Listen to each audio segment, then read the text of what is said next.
Help a soul out on your journey, will you?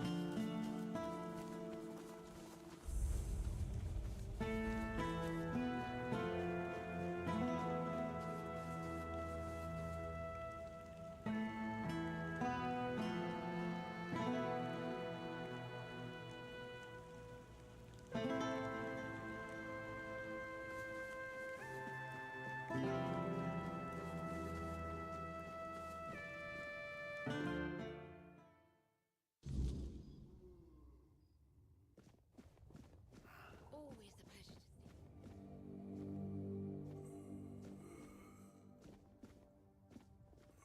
you. Oh, is that you, Roy? Have you finally come to visit your grandpa?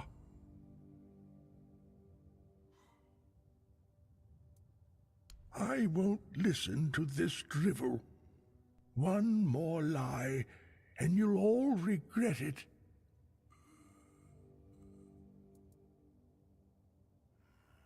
Anyone could write such nonsense. That's it. I've had enough of your scheming. Goodbye.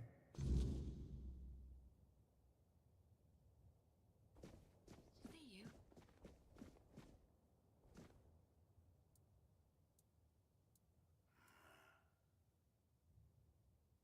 Damn it!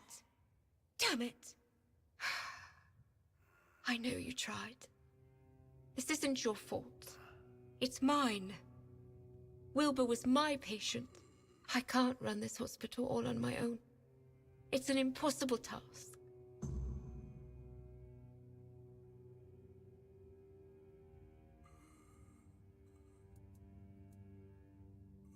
Someone with money, preferably. I won't lie. I've thought about it already. More than once. Someone who can supply us with ingredients. Maybe an alchemist to make the medicines.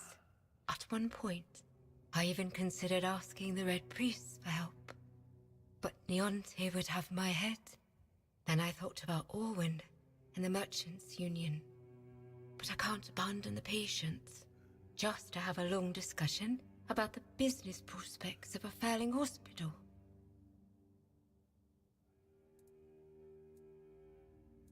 Huh. What doesn't she have against them? First, she abhors the doctrine of K. On a purely theological level. Her words, not mine. And then it's all about politics. She says the influence of the Red Church is undermining the position of the All-Mother on Avalon. I don't know. Maybe people just turn to whoever is willing to help. If the priestesses aren't enough, someone has to step in.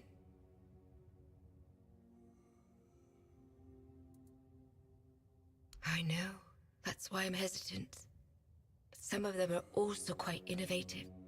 No one can deny that their research into the Red Death has led to real progress in medicine. I suppose if I were ever to run a hospital with one, I'd have to make sure they don't get too ambitious. You'd do that? For me? Why? I just told you the hospital has no money. I can't pay you for your efforts. That's very noble of you. But still, when the hospital is back on its feet, I'll find a way to repay you. Thank you. Even if it doesn't work out. Your offer means the world to me. I've been alone with this for so long. It's good to finally have some hope.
Help a soul out on your journey, will you?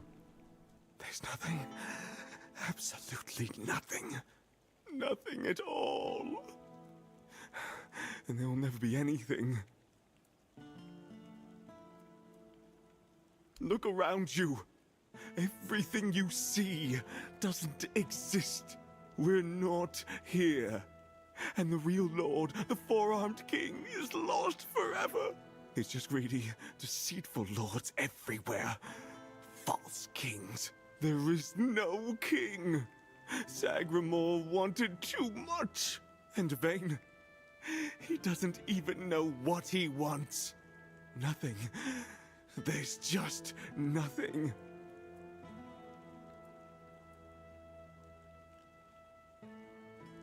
I've seen his cursed kingdom. I've seen it haunt my endless nightmares. A kingdom now forgotten by all. An apparition that should never have existed. I saw it.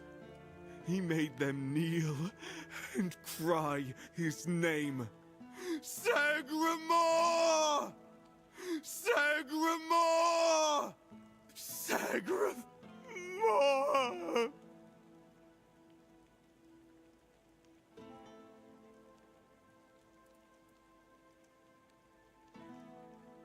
Present, but absent. Always absent. Always uncertain.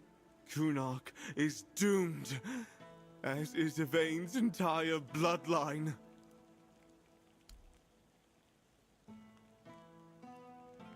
Gold. Ah, yes. Gold. The true nothingness.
Oh, hello there.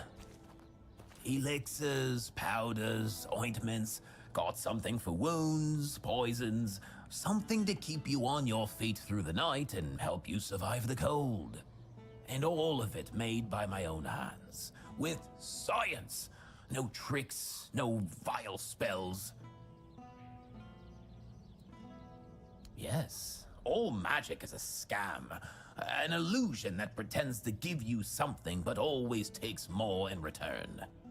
My elixirs work because they're based on knowledge and experience, not some fickle power from another world. Anyway, go ahead and read my anti-magic manifesto. I've laid it all out, why the magical plague must be wiped from Avalon.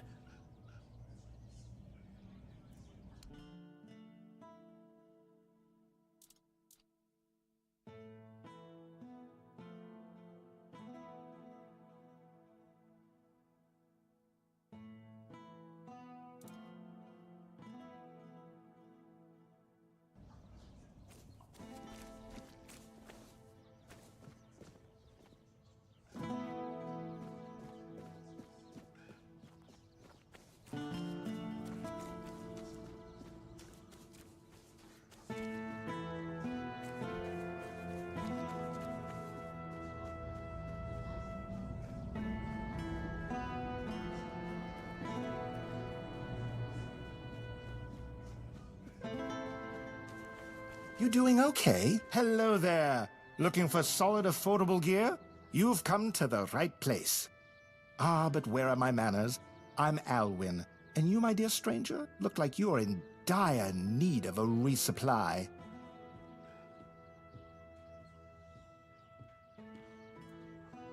Well, the men here doesn't seem to be on the verge of dying anymore, and with the Camelosians around, business is booming.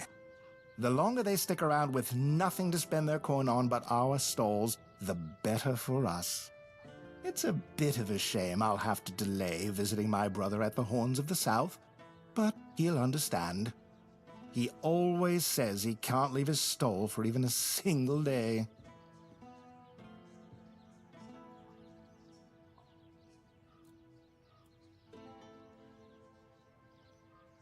She is?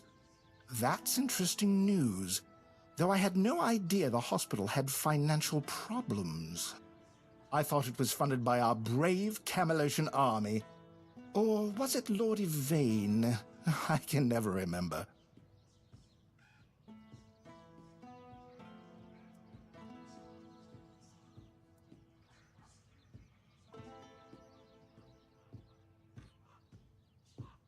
Who in turn dumped the entire responsibility onto her poor apprentice.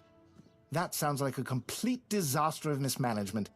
Still, with a bit of restructuring, it might not be entirely hopeless. That said, a hospital doesn't exactly strike me as a lucrative venture, and I'm not in business for charity. When I invest, I expect a return, and here, I just don't see it.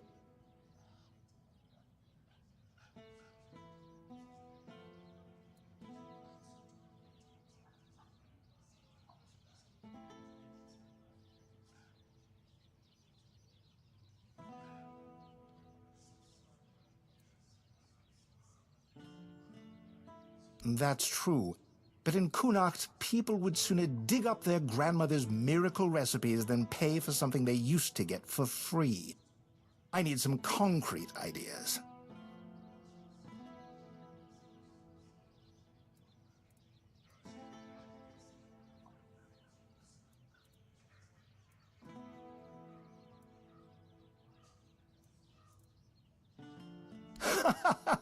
Don't let Legged Denholm hear you say that.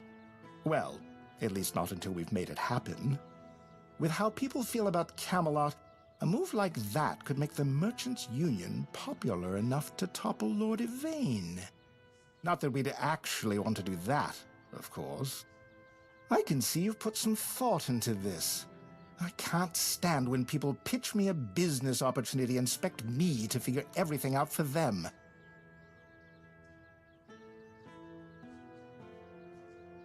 Not just me, I hope. we'll need backing from the rest of the Merchants' Union. Start with Bonksy and Osmond, get them to join in, and talk to Irwin since we'll need an alchemist. The more support we have, the better.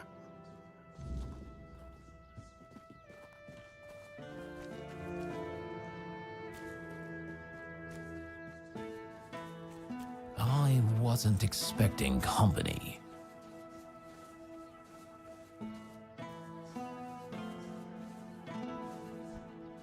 You doing okay?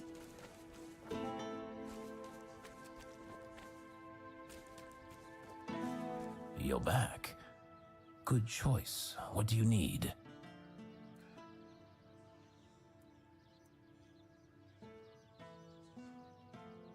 And? I assume you're here to hand me an invitation? Let's skip the pleasantries. Why would merchants take over the patronage of a hospital? And why should I have anything to do with it?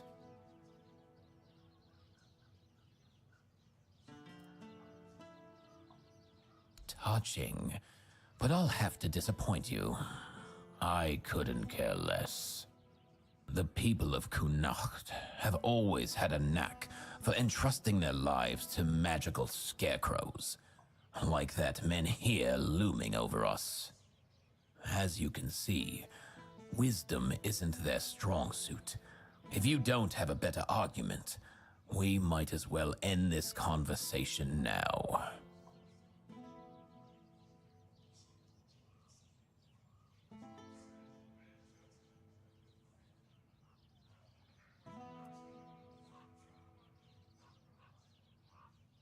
It's true that my business has been struggling for some time now.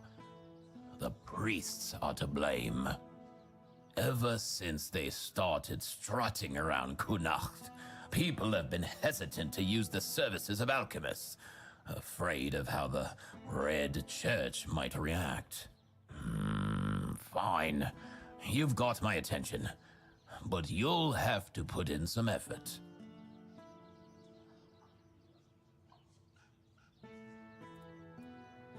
I've been having a serious problem with my supplies lately. The Red Church is hoarding every remotely valuable alchemical ingredient for themselves. Here's a list of items I particularly need. Come back when you have everything. Then I'll join this union, whatever that turns out to be. Now off with you. You've got plenty of work ahead.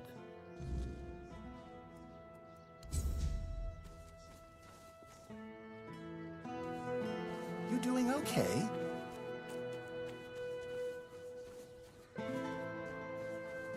I'm an outcast, exiled from... Welcome! I haven't seen you around before, but since you decided to visit, I can tell that you have excellent taste. One day, a friend of mine asked me if her new dress looked good, and I told her, you have excellent taste. She was tickled pink and said, oh, do you really think so? And I said, absolutely. After all, you came to me for advice. Now, let's get down to business. My name is Osmond. If you're in need of a bow or some arrows, I'm here to explain everything and offer you some advice.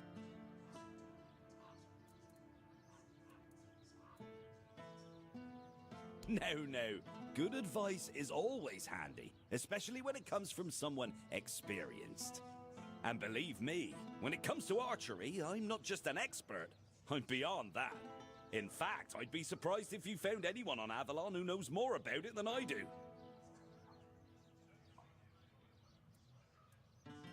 Well, find me someone else who's been doing this for over 40 years. Every aspect of it. Back in '84, I was chosen to represent Connacht in the team archery tournament.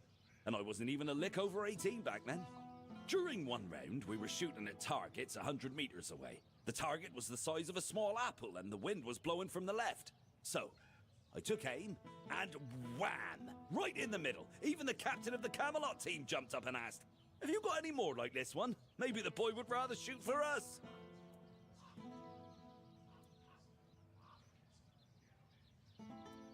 If you were older, you surely would have heard of me. I could have been the first of Avalon's archers. They almost knighted me. But as it happened, I joined the watch, got married, and... well, that was that. Hey, if only I'd had the common sense back then that I have now. About Connacht, what do you want to know?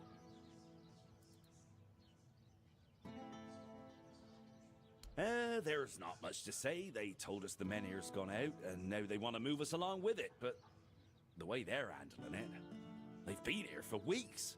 If I were in charge of the Camelot troops, we'd have been done in 3 days.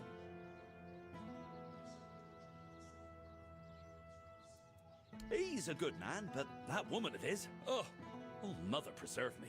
She once set herself on fire along with half the mansion. Yvain nearly lost his life trying to save her. Honestly, I'd have just let her burn. She wants to go up in smoke, be my guest. It's a shame about the mansion, though. I was born here, and I've been shooting a bow ever since I was a wee lad. Even as a nipper, I had better aim than boys 5 years older than me. Around 81 or 82, I remember being allowed to practice with the adults, even though I was only 14 or so. One time, our master, we called him Uncle, gathered us in a meadow. He said, "Lads, we're gonna have a contest. Whoever shoots the farthest gets a honeyed apple and a beer from me." They were shooting and shooting, but I just took one glance, aimed, and whoosh. My arrow flew half again as far as their farthest shot. 300 meters easily. So they turned to me and went, "Come on, Osmond, we can't compete with you. You always win." Osmond, you always win. That's what they said.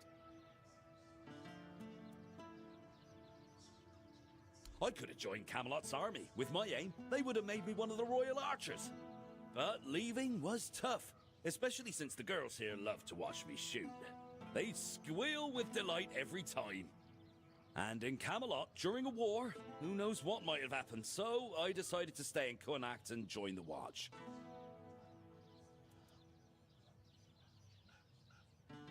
In the Watch, I taught others to shoot. Some of them loved those lessons so much they kept practicing even after sunset. So I'd ask them, "What are you doing here? You can't even see the target." And they'd reply, "Oh, but the lessons with you are just too short, and we're really excited about archery." I kept participating in tournaments. People often bet against me, claiming I couldn't hit a bird in flight or a birch as thin as 2 fingers. I usually came out on top, earning a decent amount of money. But somehow it all just vanished over time. Then I quit the Watch and began trading in top quality bows and arrows. That's all there is to know about me. Oh, and I have an adult daughter, but I'm not sure if she's still around. She left Connacht and we lost touch.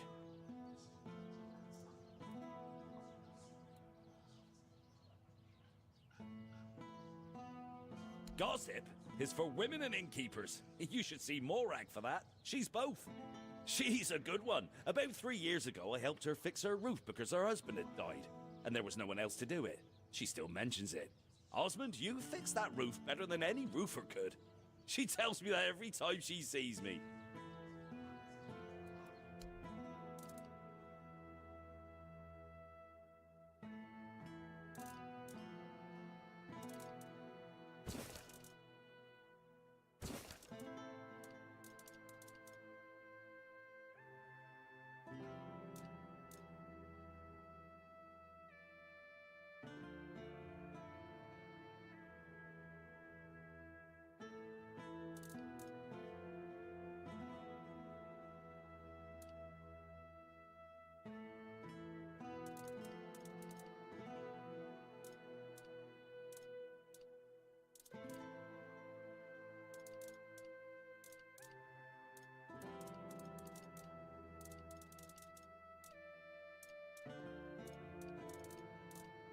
I envy you.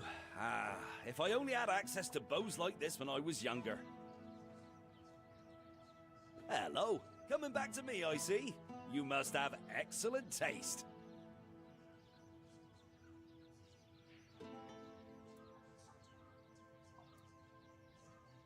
Ha! I'm not surprised he's asking me. Without my financial backing and, more importantly, my experience, most of the guild's investments wouldn't stand a chance. They really value my involvement, and that gives me leverage. In other words, I can do a bit of bargaining. Have you heard the legend of Robbie of Grubwood? A bandit who stole from rich merchants and gave the gold to commoners. They say he was an incredible archer. At least, that's how the story goes. People say the same about me, but I'm still waiting for someone to write a song about me, like they did for Robbie. It's only a matter of time. Robbie's long dead. I heard someone in his gang betrayed him. He's buried in a tomb not far from here, along with his bow. And that bow has been on my mind for a while now, you see. According to legend, it's made from centuries-old yew, and enchanted by a druid whose life Robbie once saved. Bring me that bow, and I'll support Alwyn's investment. What do you say?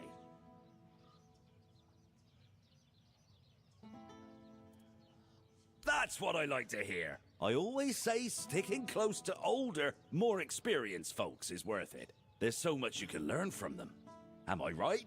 Of course I am!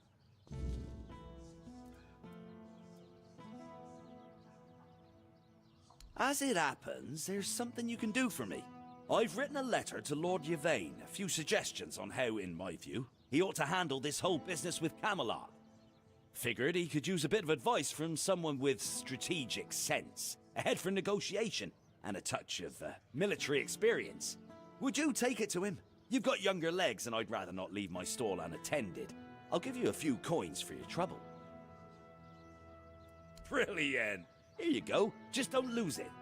I've only got the one copy, and I've no mind to write it all out again.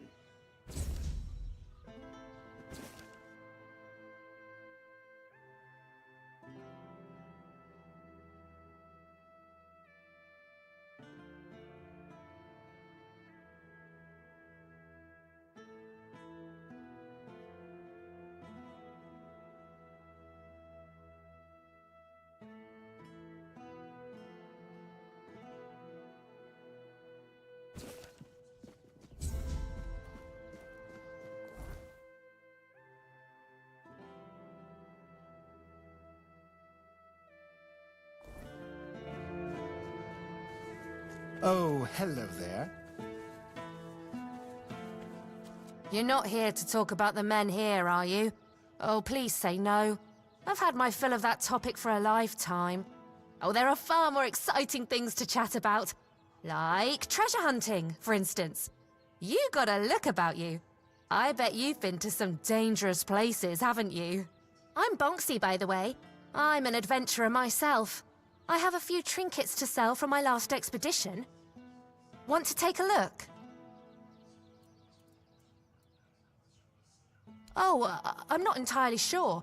I'm just passing through. From what I understand, Camelot wants to move it to their place along with the inhabitants, but they prefer to stay. They want to live in one place their whole lives. Can you imagine that?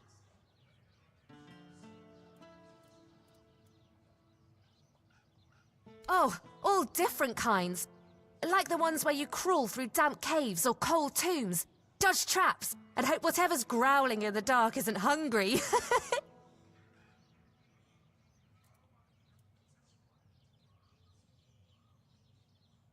Really? Oh, then you know exactly what I'm talking about. Oh, maybe I am. But I manage just fine. And I wouldn't trade this life for anything else. If I had to stay in one place, I'd die of boredom.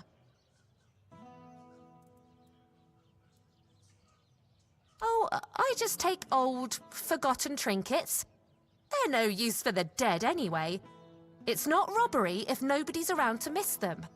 Think of it as giving treasures a second chance to shine.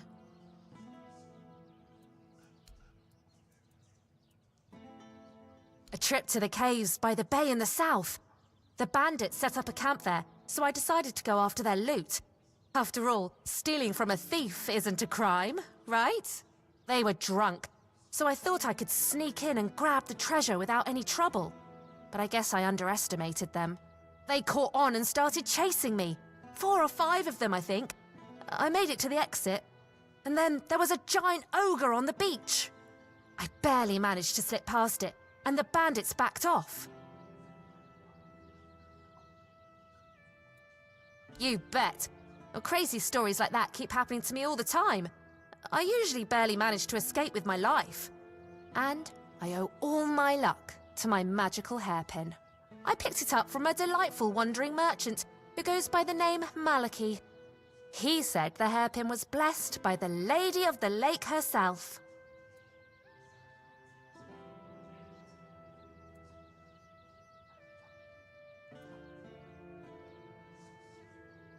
Really? But he seems so nice. So that means my hairpin isn't magical. Well, my mum always said that if you believe in something strongly enough, it will surely come true. My hairpin is magical, and I'm sticking to that. Slowly but surely.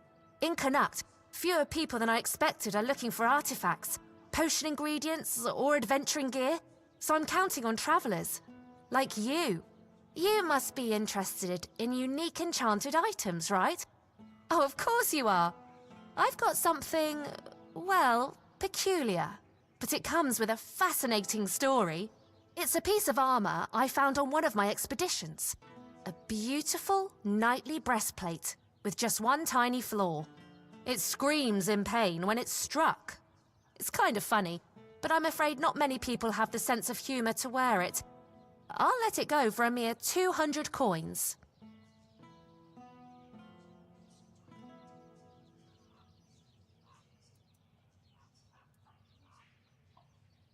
All right, deal.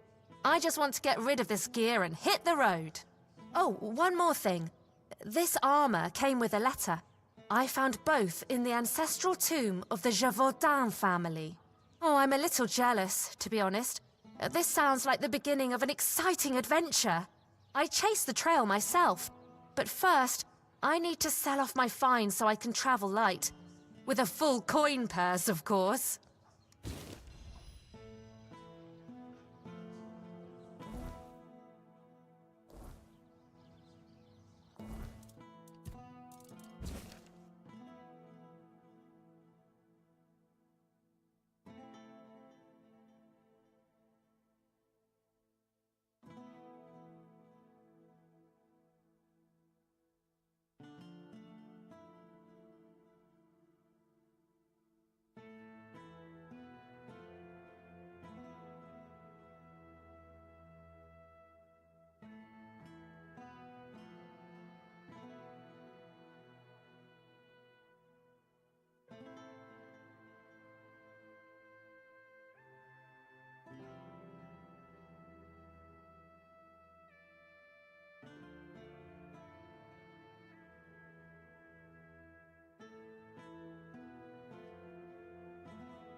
Good to see you.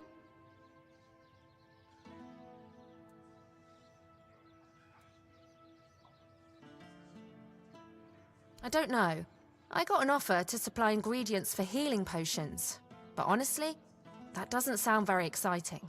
My adventures are more about leaping over chasms and escaping collapsing ruins than gathering wildflowers. Maybe so. But it's still not worth spending as much time on it as Alwyn wants. I could be exploring underground labyrinths or running from guards across rooftops instead.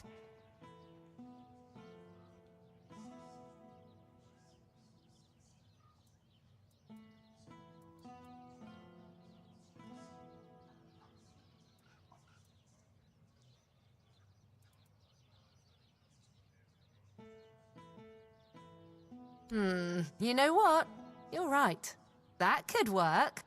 But I can't go anywhere until I sell off all my wares. How about it? Want to take the lot?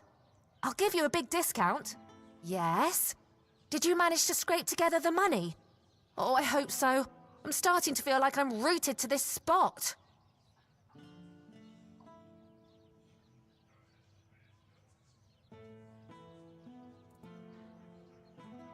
Fantastic! If you don't need something, you can always sell it later, and even make a profit. Let Alwyn know I'm in, and I can't wait for my first trip to gather ingredients. The world's too big to sit still. I gotta keep moving. You doing okay?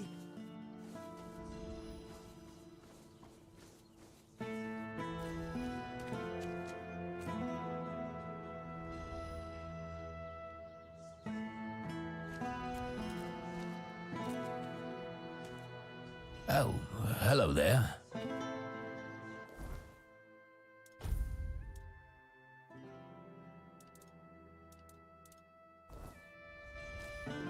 Hello again.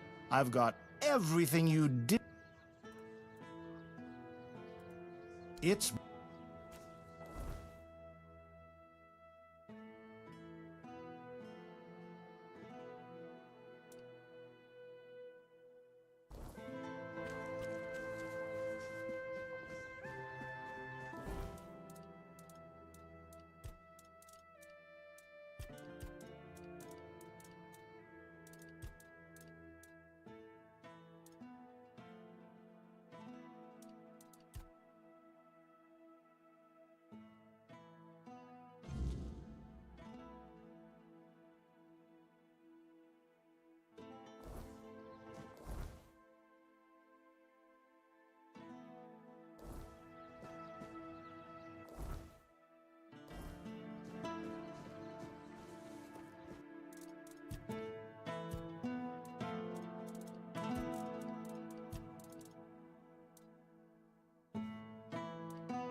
You doing okay? Got money?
should stay out of trouble. I wasn't expecting company.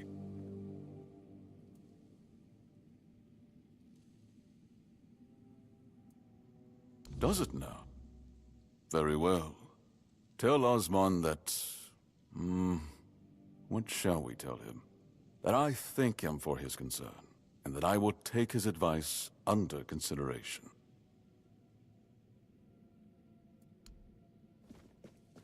I should stay out of trouble.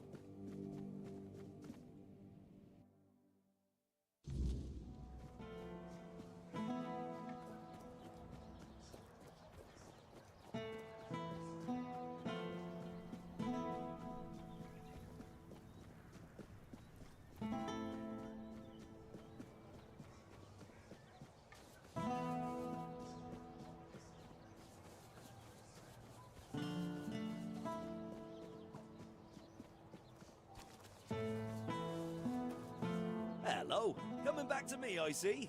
You must have excellent taste. Oh, how did it go?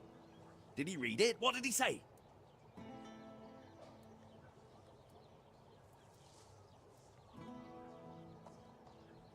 Ha! You see? I always say when someone speaks sense, even a lord perks up his ears. Good work. Here's the payment I promised. Oh.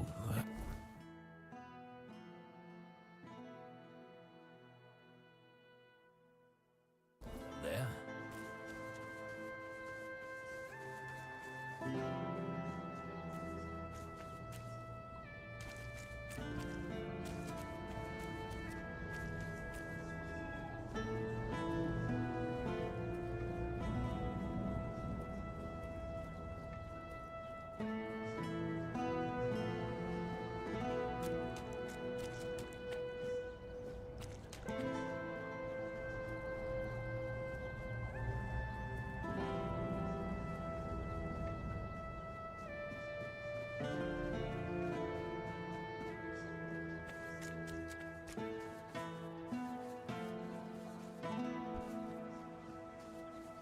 Spare a coin for the young. I didn't mean to be a bother. I'm really sorry.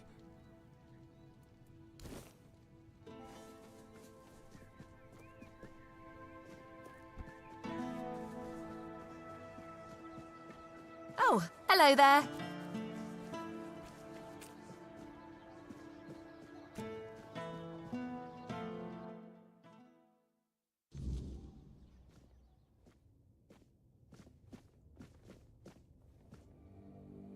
Oh, forgive the mess.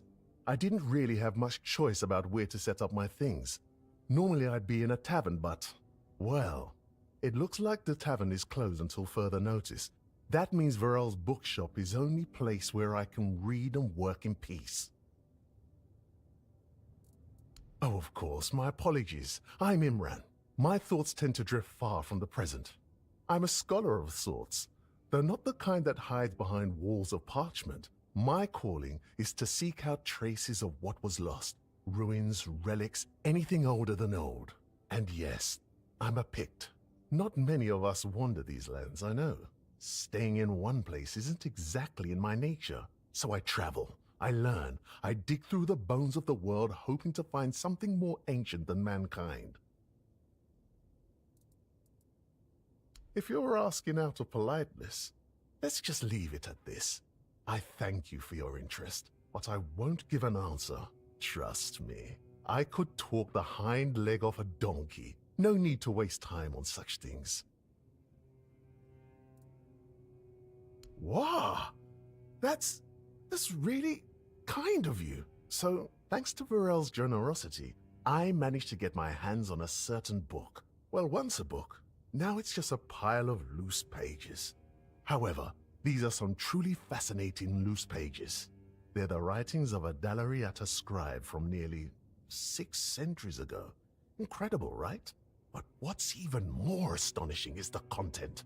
This man describes encounters with people who knew nothing of King Arthur or the homelands. Nothing at all. Do you understand what that suggests?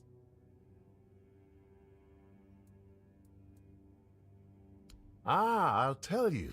It's so exciting. I suspect Avalon may have already been inhabited by a race similar to us, long before our arrival. I've traveled across much of the island, and I've come across some mentions of the people of Farpoint, a place far in the northernmost reaches of Avalon. Few have ever ventured there.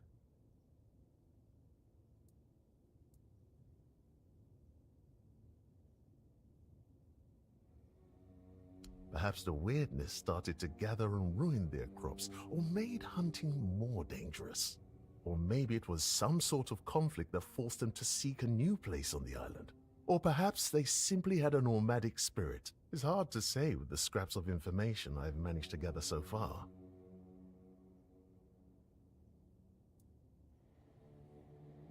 And so, my friend, here we are, staring down the question, or rather the flood of questions that wouldn't leave me alone. Many Picts I've known have prolonged contact with the weirdness. I thought it was just them, a bunch of lunatics, who first dared to embrace that strange force. And what if it was the first men who knew how to live alongside the weirdness? And think about it. If we could uncover how they did it, the possibilities would be endless. It could change everything. For now, I'm trying to pull together more valuable information from these writings. But honestly, I feel like I'm hitting a wall. I won't uncover anything new just sitting here. And unfortunately, I'm stuck here for the time being. I got injured on my way to Connacht, and I'm not quite back to my full strength yet. Oh, don't worry about that, really. It's more of a... let's call it an occupational hazard. I have to give myself some time and everything will settle back into place. I'll be as fit as a fiddle, or whatever it is you say here. Yes, something like that. The Grotto of First Men. That tribal scribe detailed where it should be located. And I'm assuming you're asking for a reason, aren't you? I'd love to go there myself, but this is a matter of some importance to me. I don't want to wait for this one. So, if you're one of those bold souls who take such ventures, I'd be more than willing to entrust this task to you. Truly excellent. I'm deeply obliged, my friend. Here are the notes. They should guide you to the location. Return swiftly, and more importantly, safely. I'll eagerly be awaiting your return.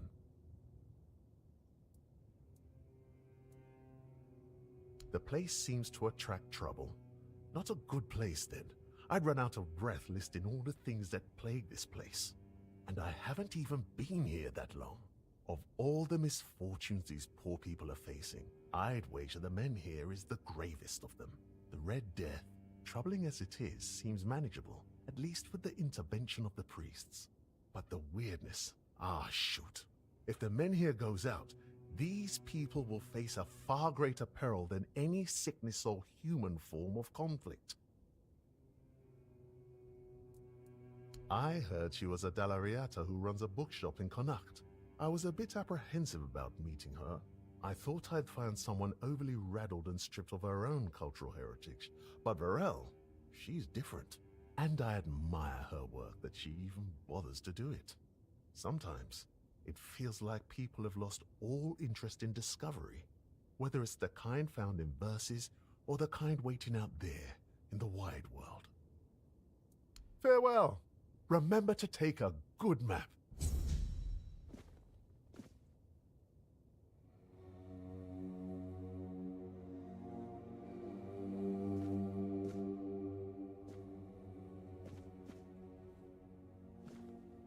Welcome to Varel's bookshop. No reading without buying. And if you're here for porn, kindly leave before you start.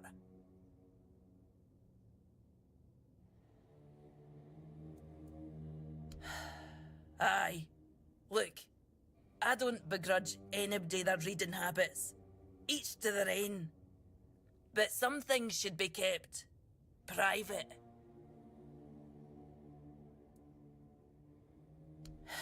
Aye. Not only can I read, I can even make recommendations. Imagine that. So, if you have a joke to tell, don't bother. I'm pretty sure I've heard them all.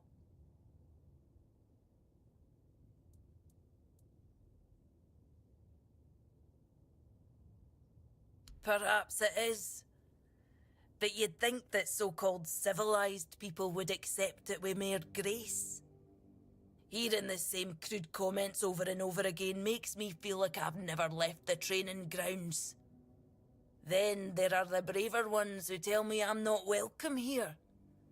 Hell, it's just like talking to my sister. They all have more in common than they think, although mostly it's just prejudice.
Eh? They're no all bad. I know it might sound like I was some poor, misunderstood girl with unusual interests, but that wasn't the case. I was a rightful member of the tribe, and believe me, I didn't get my name for nothing. My father made sure of it. I just wasn't my sister. Funnily enough, she was the one who saw it as a problem. Vran believed that my lack of ambition to be the top Volker warrior somehow made her look bad. Every time I went to the temple to read in peace, she was on my ass about it. Until one day, she yelled at me to either step up or get the hell out of her tribe. You can guess the rest. Oh, great. How's she doing? Still on her path to becoming the pinnacle of tribal perfection?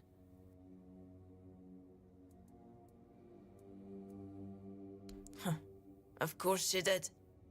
It doesn't surprise me that she decided to join a fanatic. Though it is amusing that she chose one capable of using compound sentences. She never believed in the power of words. But perhaps that's exactly why she ended up following a man who fed her beautiful lies. I am no sure. When they decide to kick you out and take your name, they make a whole ceremony of it. But I left pretty much the moment my sister stopped yelling. You don't have to be there for it though. Vran might have been pissed off enough to go through with it, so maybe. I don't really care. I'm not going to stop using my name just because my little sister told me to.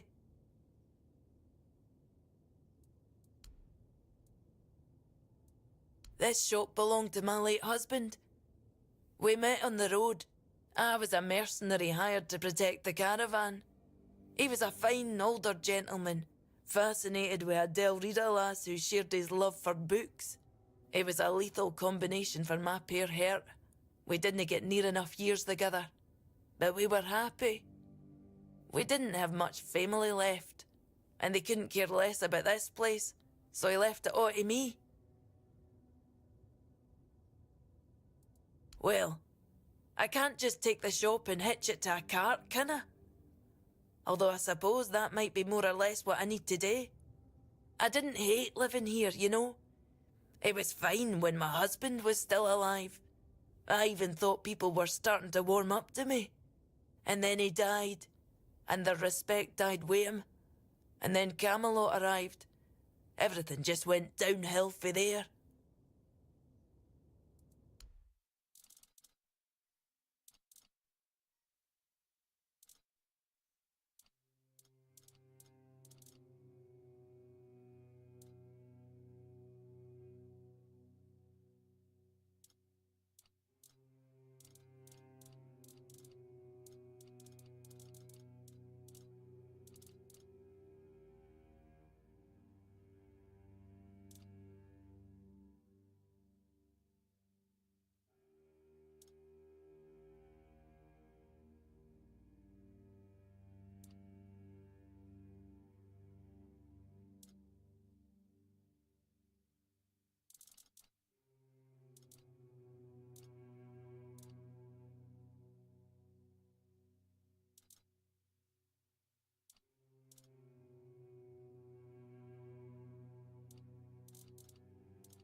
Always a pleasure to see you.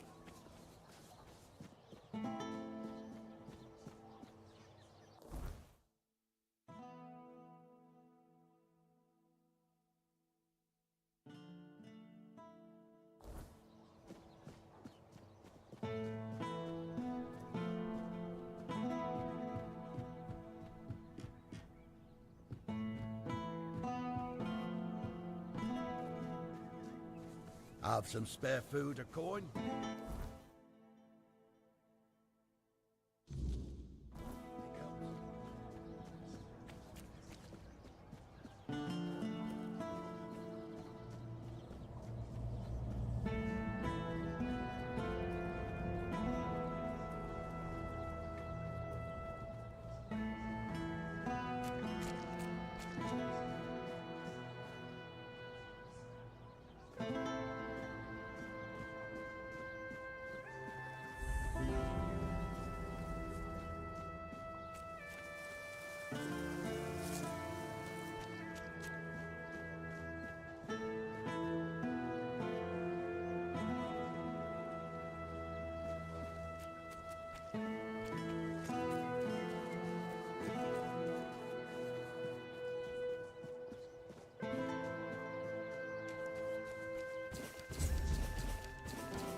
Thanks for the interest, but I'm not taking commissions anymore.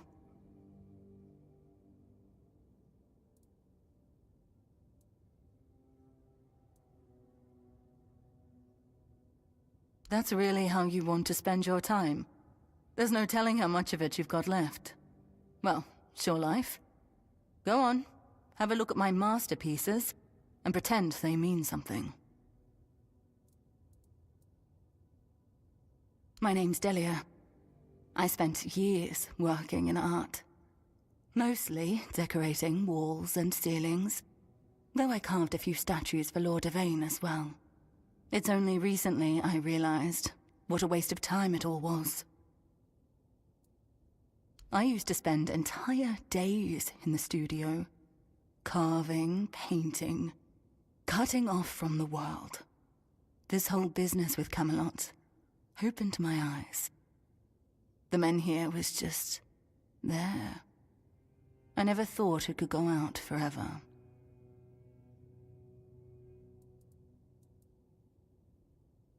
People have lived on Avalon for 600 years. How long have we got left before the weirdness swallows us whole? 5, maybe? How does art stop that? Has it ever protected anyone? Fed anyone? Driven the weird back? Or whatever crawled out of it? I want to do something. Help somehow. But what am I meant to say? Oh, your house is on fire. Don't panic. Come see me, I'll paint you a nice landscape.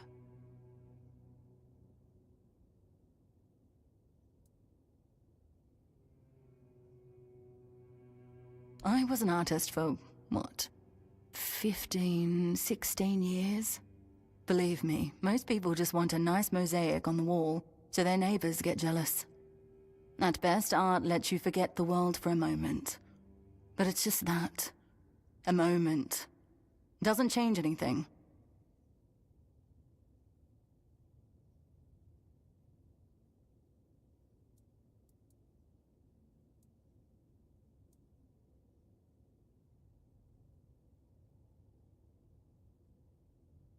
If relocation actually happens, I don't know if I'll go.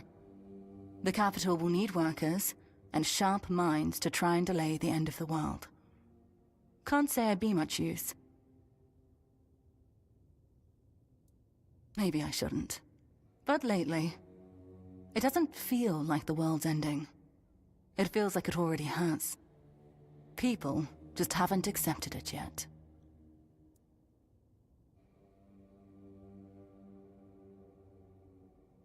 You bought a house in Kunart, even though everyone else is leaving. Well, I won't lecture you on investments. I wasted my own time quite spectacularly. As for helping you decorate, I have to decline. Sorry, I don't see the point, especially with the weirdness about to flood the town.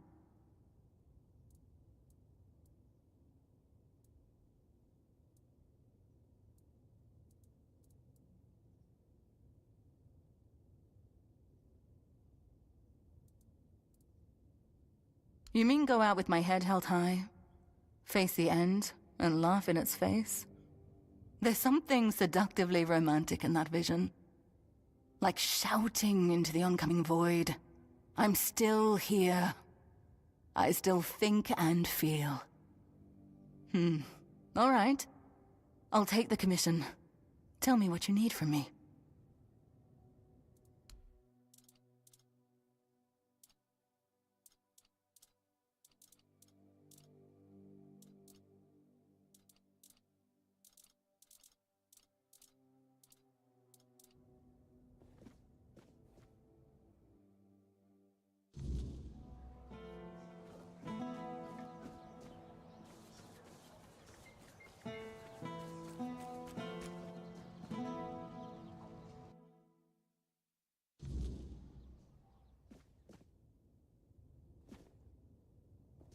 If nobody's working the anvil, then it means the forge is closed, and it will stay closed until Beor gets better. A woman happened. He was chasing after some girl he thought the world of. Almost ended up shuffling right off this mortal coil. One time he went to see her and didn't come back for 2 days. I looked for him all night. It was only in the morning that I found him. He was all the way on the outskirts of Kurnacht. Alive, but barely. Afterwards, he seemed to be getting better. Everything went back to normal. For a while, I could see that he was starting to struggle with swinging the hammer. Until one day, he just passed out completely. Now he just lies there, barely breathing. I have no idea how to help him. Nianti, Maggot, none of them know what's wrong with him either. I told him that it's no use chasing after a girl, that she'll come to him if she wants to. Stupid kid. I feel bad for him. What do I care? Whatever happened there could have been her fault, so excuse me for not running to rescue her. I only know that she wasn't from here. Beor's wound wasn't caused by a mere boar, oh no. Hell knows what happened there. He didn't want to tell me what actually happened, but I know that youngsters in love used to visit this one cave with a spring. It was all hogwash, if you ask me. Maybe they went there and were attacked by weird beasts or something. I don't know. To be fair, I don't give a damn now, and I didn't then either. I only cared that Beor was alive.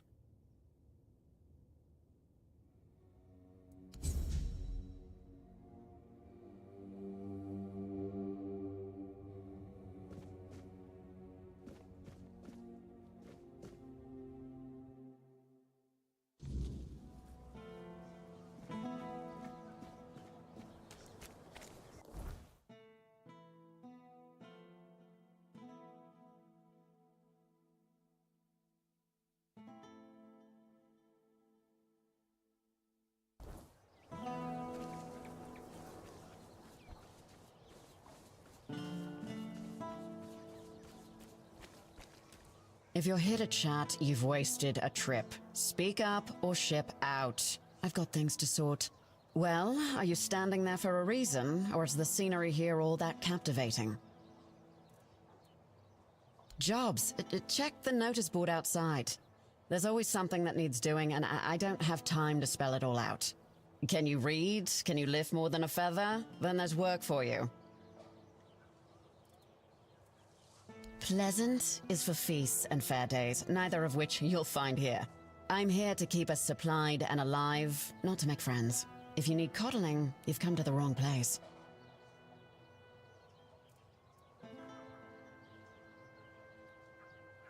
I don't know where all that eagerness comes from, but I'm starting to think if I had 10 of you, my job would be a whole lot easier. And as it happens, I might have something for you, though it's a little different from what you've been doing so far. It seems that over the past few weeks, some of our supplies have been going missing.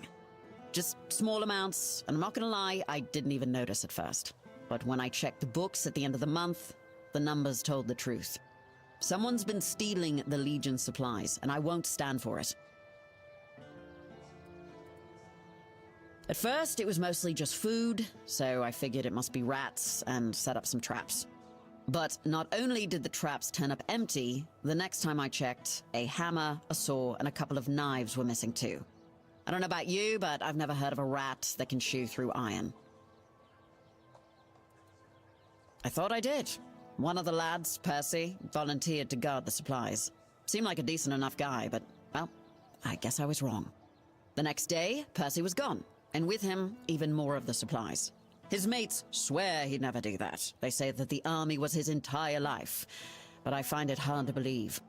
The problem is, the thefts haven't stopped, so I'm guessing he had some accomplices. In the storefront nearby. Maybe you'll find something, because I am all out of ideas.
No. Who are you? What are you doing here? Oh, gods. Please don't tell me they sent you after me.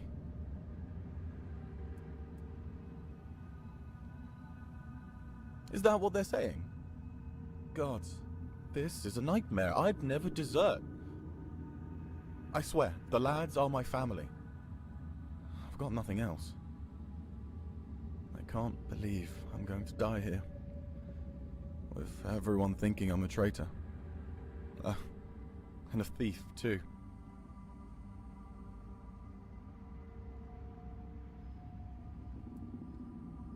Of course I am. But it's impossible. I've searched every inch of this place. And there's no way out. Things still fall in from time to time. But that opening only works one way. So, I'm sorry, my friend. But we are well and truly stuck here. At least there's food. But if they move the supplies, we're done for.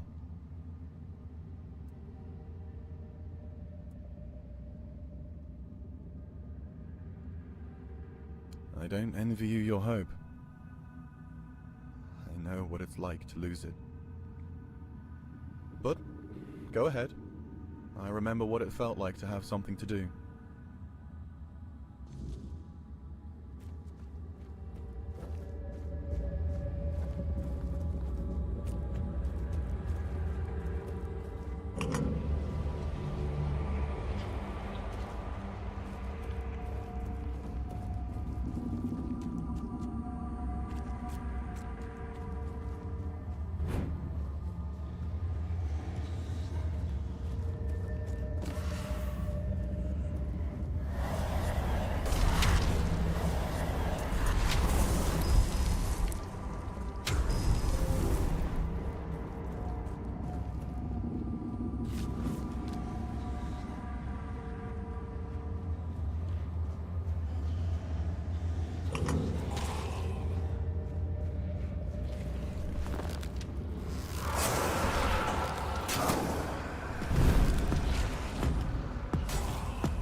Another guess? My, how word must have spread. I didn't think there were still fools eager to walk in the shadow of my throne. I am Gaelric Tarion, rightful lord of Connacht, blood of Palamedes, born to rule, my legacy squandered by lesser men. And yet, here I sit, not in a hall of marble, but in this realm of broken things. Because I made a mistake, a single, miscalculated mistake. I toyed with the wrong woman. I thought she was just another pawn in my game, a trinket to be used and discarded. But she was no trinket. She was a Bandrui, a woman of power, of the old ways, and she cursed me for my arrogance. And all I wanted was to live longer.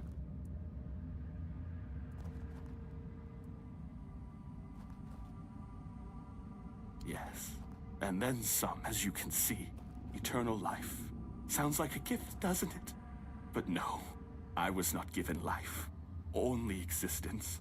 Trapped in this mockery of a world, able to watch, to see, but never to touch. I have seen my house crumble. I have seen weak men take what was once mine, and I have seen it all from behind a veil I can never tear. This is a prison, woven from the fabric of the weirdness itself. Only those with true mastery over the old ways, druids, Bandrui, could tear a hole in reality and trap something within it. A realm that both is and is not. A perfect, unbreakable cage. For me, it is damnation. A place where time does not move, where the world unfolds just beyond my reach. A theater where I may watch but never step upon the stage. And worst of it all, it is boring. No conquests, no feasts, no pleasure, no purpose. Just an eternity of watching lesser men fumble through history.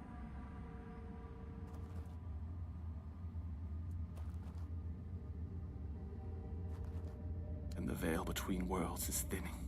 The weirdness does not break easily, only when the fabric of reality itself begins to fray.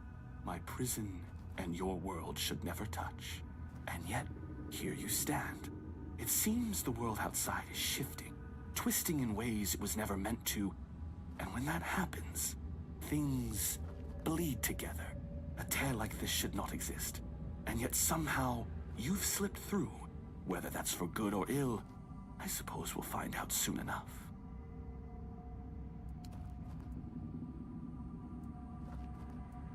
Yes, I know. You think this prison blinds me? No. I see the world. I watch my bloodline waste what was once carved in iron and fear. And Yvain, he is the true downfall of House Tarion. A soft-bellied fawn, too weak to hold the reins, too fearful to demand what is his by right. He is not my heir. He is the ghost of a great house, waiting to fade.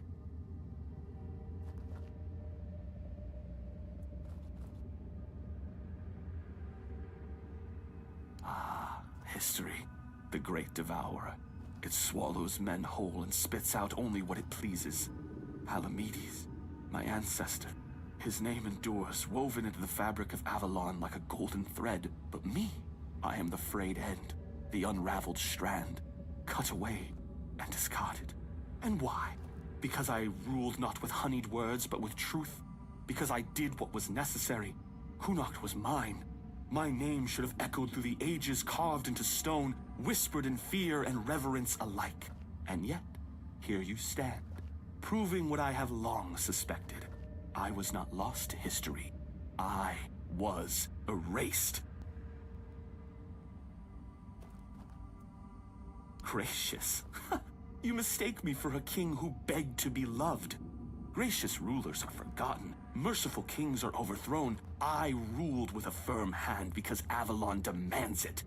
The weak do not last here. Did my people fear me? Perhaps. But they obeyed. And obedience is the only thing that truly keeps a kingdom standing. Tell me, would you rather be adored and forgotten, or feared and eternal?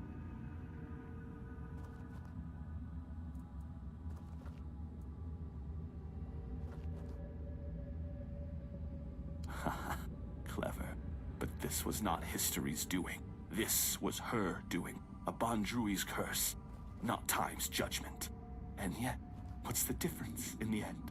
Whether by time's hand or by hers, my name is dust. My throne is tainted, and the wretch who calls himself Tarion sits upon it, a hollow shadow of what should have been. I believed eternity was the right of kings. Now I see it for what it is. A punishment, fit only for fools.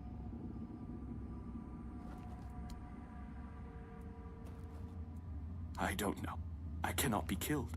Not by blade, not by fire, not by time itself. I've tried everything. More times than I care to count. So unless you hold power equal to the one who cursed me, I wouldn't bother reaching for your weapon. You can always duel me, and die for my amusement if that suits you.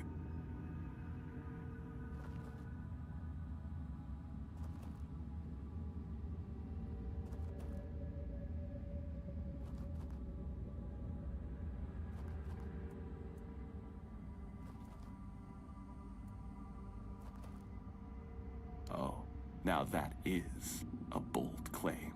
You are not the first to make such an offer, nor would you be the first to fall. What am I, to refuse a dance? Come then, let's see if your blade can carve deeper than fate itself.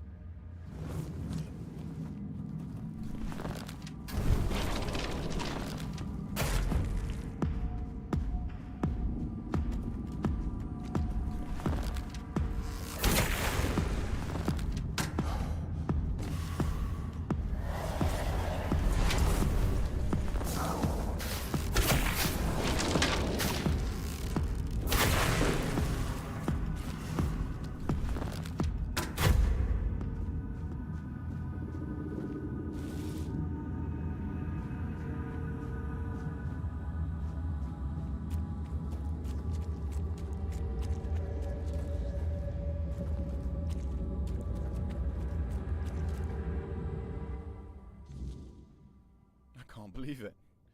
We're actually free. You? How did you manage to get us out of there?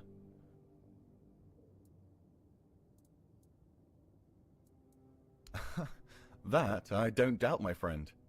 Oh, it's so good to be back. Funny, I didn't realize it before, but even the air in that place was different. Guess I'll go report to Shine. Honestly, I'm glad you were there with me. She'd never believe me otherwise.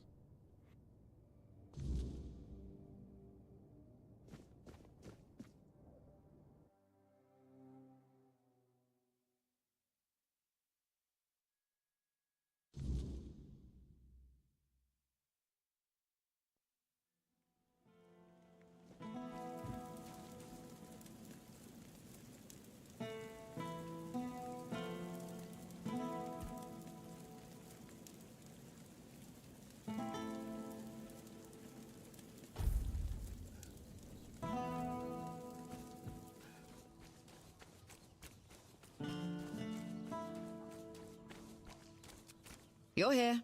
Speak your piece or let me work.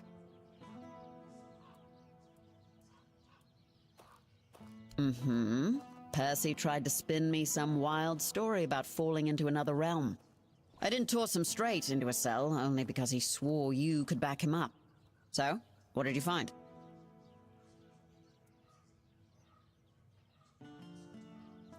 You're pulling my leg, aren't you? Tell me this is some elaborate prank you two cooked up. Oh, mother have mercy. Can nothing in this goddamn place just be normal? I may be a bit of a city woman, but you can't tell me that it's normal to have creatures made of bloody straw attacking outside the walls. And now you're saying there are cracks in the world. Does that mean I need to move my supplies? Well, that's some good news at least. Not gonna ask how, in case there's something about you that we'd both be better off with me not knowing. Thanks for your help. Here, something for your trouble.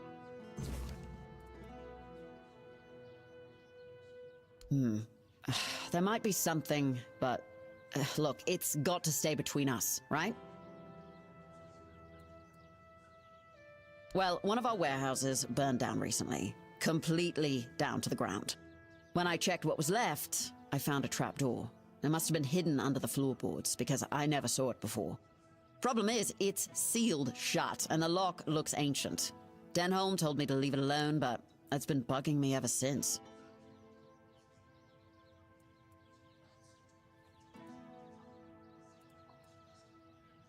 Great. Let me know what you find. Even if it's just a pile of rotten grain, I just want to know and be done with it. Oh, and one more thing. There's someone in Kunakt who could help you get through that lock. Name's Filth, lives in what's left of the Eastern Tower.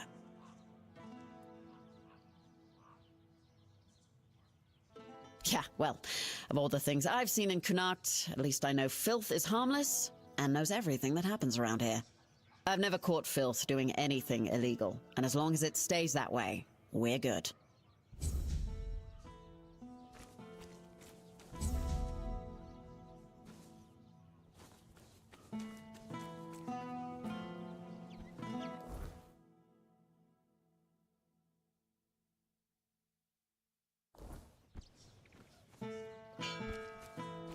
What is it?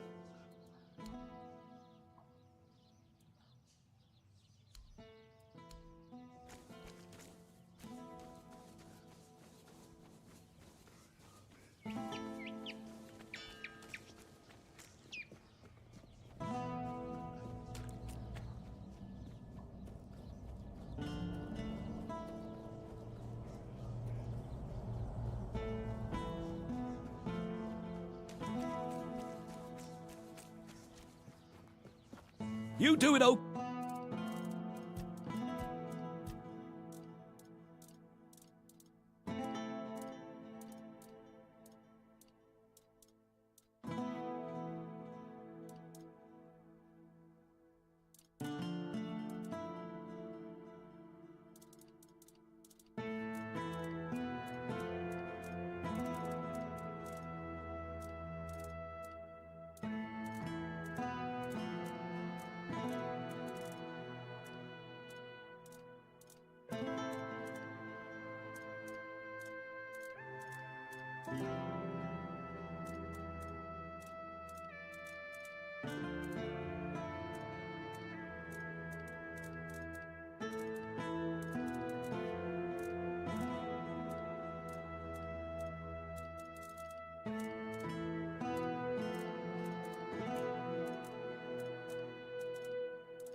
Okay.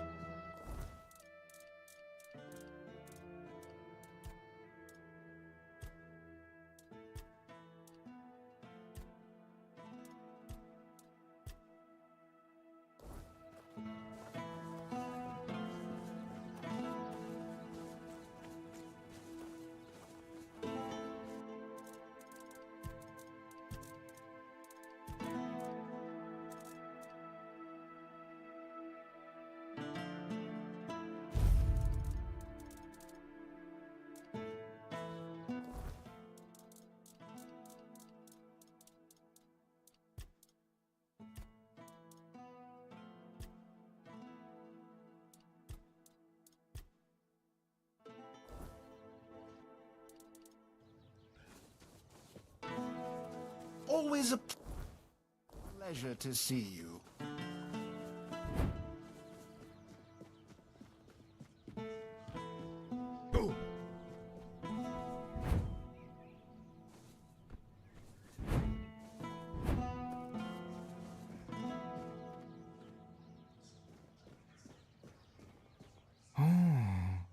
This is unexpected.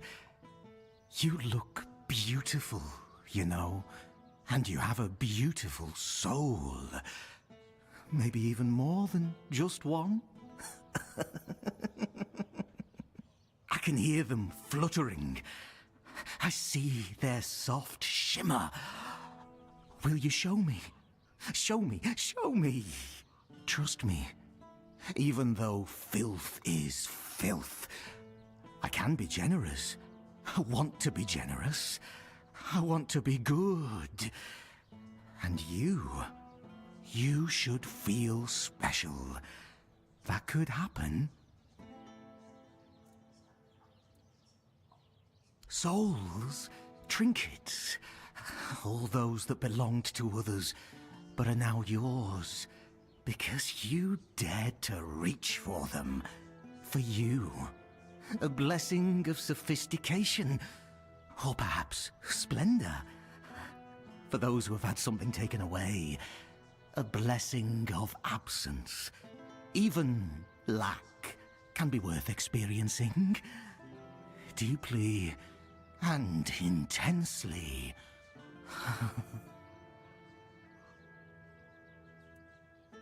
Coins, items become coins. They gain a soul. A man who is a scavenger, whether he's filth or not, also possesses a soul. Strong, shimmering, fluttering. A soul that yearns.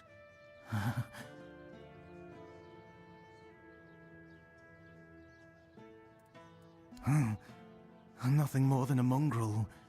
Filth. Yet I could just as well be a lord, reigning over the streets of Kuanacht. But no, that would be too much. The streets belong to everyone, along with their mud, sorrow, and cold.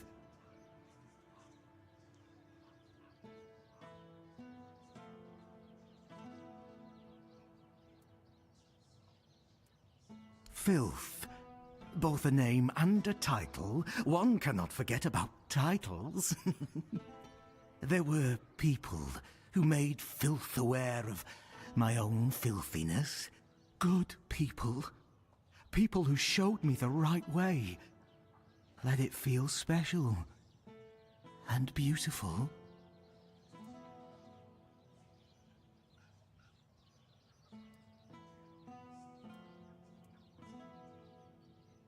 Ah, the gateway to the hidden beggar's kingdom. To open it, you'll need a royal scepter. A truly fancy old key, which, lucky for you, I happen to possess.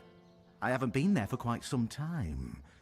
I'll lend you my key, but only if you promise to retrieve something that was left behind for me. A curious cube. It has symbols and moves, and it tinkles delightfully. Very interesting and amusing. The first time I was there, I was too afraid to bring it to the surface. Didn't want others to look at it.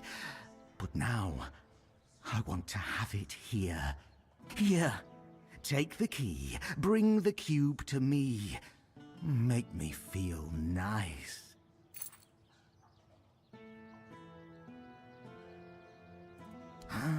The secret of a scavenger. Asked, he doesn't tell, and at no guess does he nod. What a dull world we'd live in if people shared all their secrets. Am I right, my dear?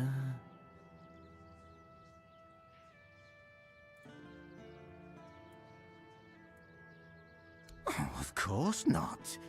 I have my own interest in this. I hope you haven't forgotten about that already. Besides, would you really take a borrowed gift with no intention of returning it? Shattering the fragile beggar's trust I've placed in you? No, no, you wouldn't do that, would you? You know very well that such things only bring about rather unpleasant outcomes.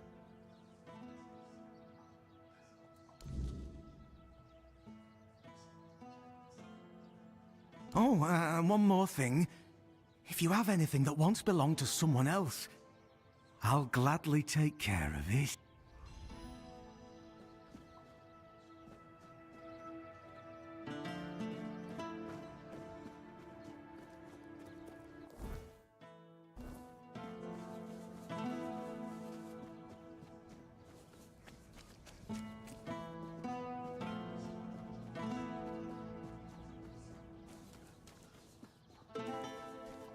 Help a soul out on your journey, will you?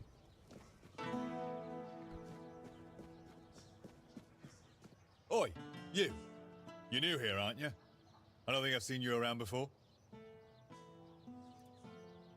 Ah, no, sorry. It's just that we don't see many new faces around here. Just us and the locals and, well, if you haven't noticed yet, they're not the friendliest bunch.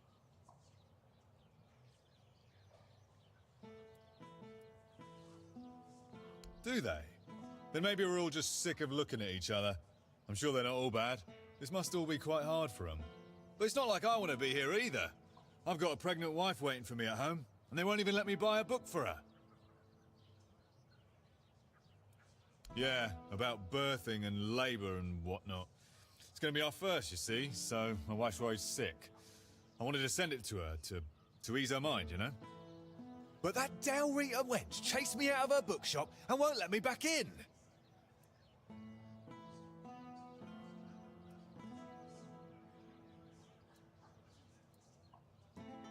Ugh, because she hates Camelotians. Why else? I mean, I know the folks ain't exactly happy about us being here, but Vrel? She's Dalrita. They're taught to hate us from birth. That's all there is to it.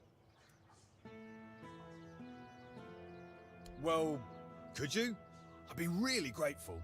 Just don't tell her it's for me. She won't sell it to you otherwise. Please, I'll pay you back. I'll even throw in something extra. Please, for my wife.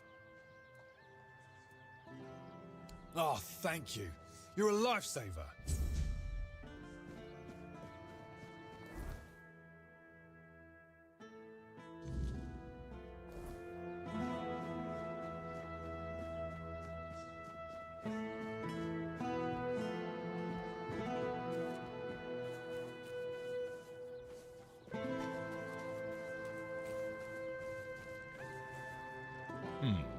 Haven't seen your face around here before. A visitor, eh? Try to stay out of trouble. I'd rather not have to put your name on the bounty board.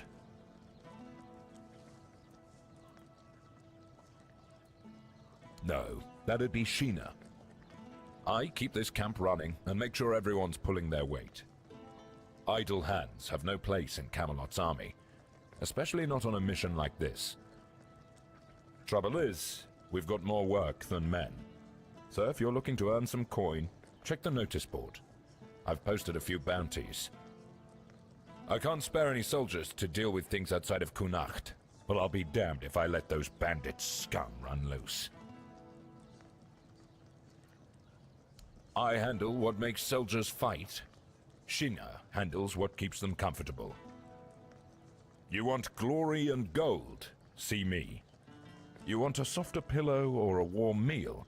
That's Sheena's domain. Legate Denham is in charge here. Sometimes I wonder if he upset someone higher up to get sent on this mission, because this place, it's a damn mess. Lord Yvain's acting like a maiden on her wedding night. The Red Priests are throwing their weight around, and the locals are ignoring the fact that they're all about to be swallowed by the weirdness. I have no idea how the legate puts up with it all. But, well, at least he's got me to make sure his orders are carried out. I'm Immunis Askel. If you're here for war stories, forget it. I've no time to entertain idle curiosity. Most of the fighting's behind me now. I've traded my sword for paperwork. Not glamorous, but necessary. Once we're done here, maybe I'll finally retire. Then I'll have all the time in the world to spin tales for nosy brats like you. I'll await your...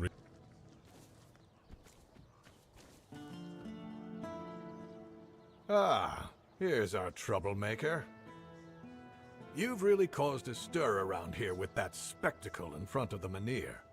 I had everything in order. The cart was ready, and people were all set to move to Camelot. But now, you appear out of nowhere, and suddenly a dying pile of stones lights up like a bonfire. That's bad. That's very bad.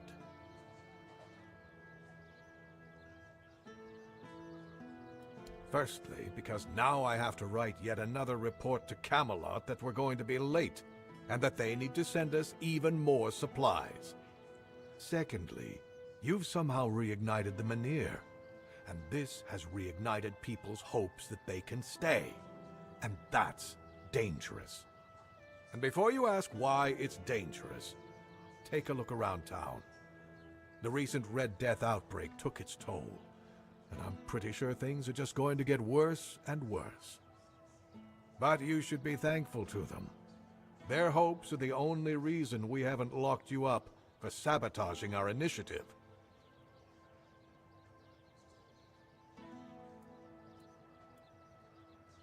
That's the assumption I decided to go with, and that's why we're talking. Perhaps there's still a chance to sort out this mess. You can go tell Murig that your presence doesn't change anything about our deal, and that you are unwilling to help with his endeavors, whatever they may be. And if he doesn't listen, play along, but come back to me when you learn what he has planned.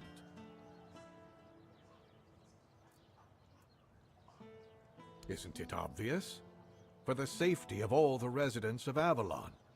Only by gathering the Meniers in one place and reigniting them will we be able to keep ourselves safe from the weirdness. Avalon's population has significantly declined over recent years. We're on the brink of extinction, damn it. That's why we need to stick together, to take care of each other. Only Camelot possesses the necessary infrastructure to establish the right conditions for its people.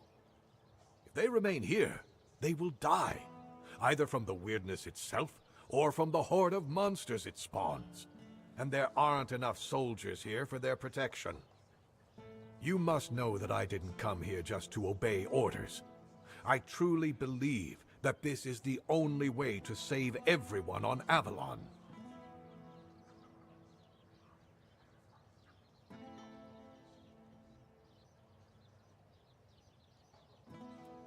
Then at the very least, we'll have bought some time for those wiser than us to think of an alternative solution.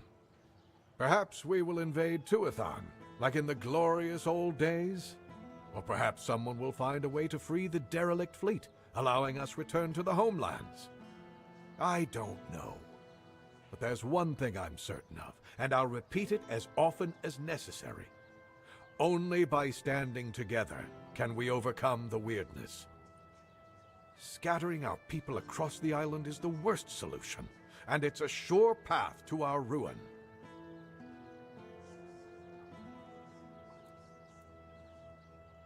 Murig, who apparently prefers to be called Maggot, is a druid, even though he may not look the part. And druids are the only ones who know the rituals necessary to ignite the Meniers. Due to bad luck, or more accurately, the decisions of my superiors, our options for druids are limited. That's why I'm forced to work with Murig, and Prophet be my witness, neither of us is happy about that. But I'm no fool. I know that what happened in front of the Menhir might make Murig consider double-crossing us. He'll try to find a way to reignite the Menhir so that it could stay in Kunok despite our agreement. So, if you ever find out what he's planning, if he ever asks you to fetch something for his ritual, you make sure you come to me first. I'll await your return.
Back again?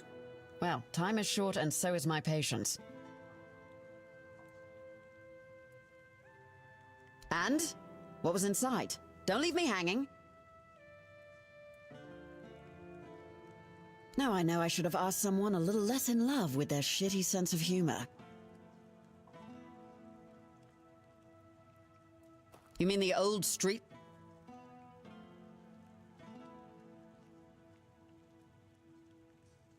But this? Oh, this is fascinating. Damn, now I wish I'd gone with you. Did you find anything else down there?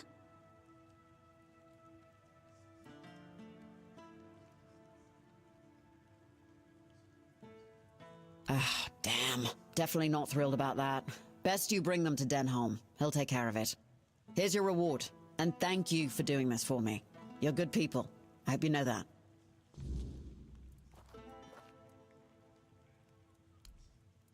So the job's done? And here I was, ready to send out a search party. You are full of surprises, which is more than I can say for most of the folks around here.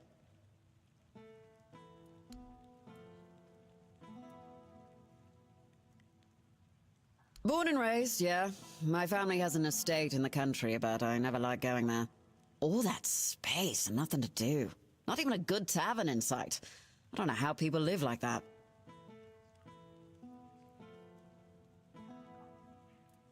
A military family, dating back to the Age of Conquest. My father's a general, his father was one too, and my grandfather, yeah, you get the gist. Technically we're nobility, but I've never felt like it. And I'm no good in ballrooms. Joining up seemed only logical.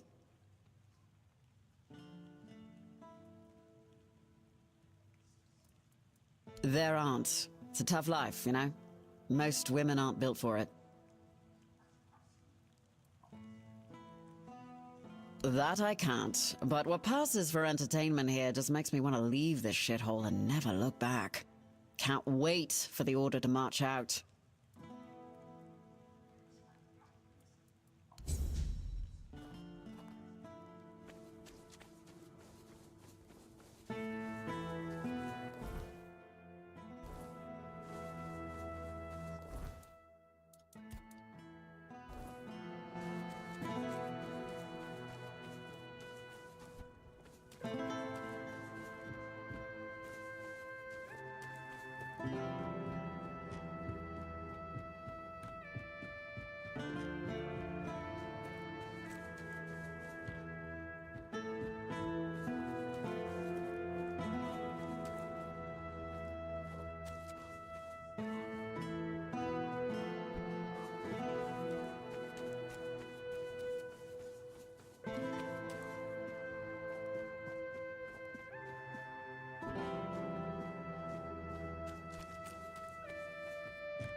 What? Where did you even get these? So you're telling me that beneath Kunacht, there's even more Kunacht, full of forbidden knowledge? Oh, mother help me. How did you even stumble on a place like that?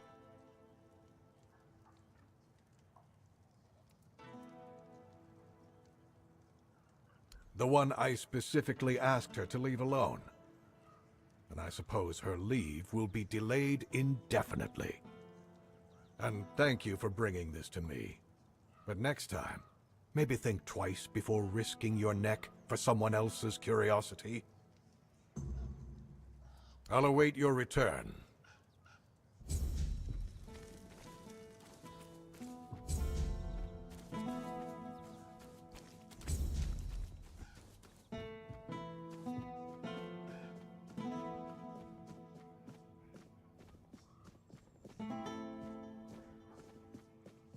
Spare a coin for the hungry.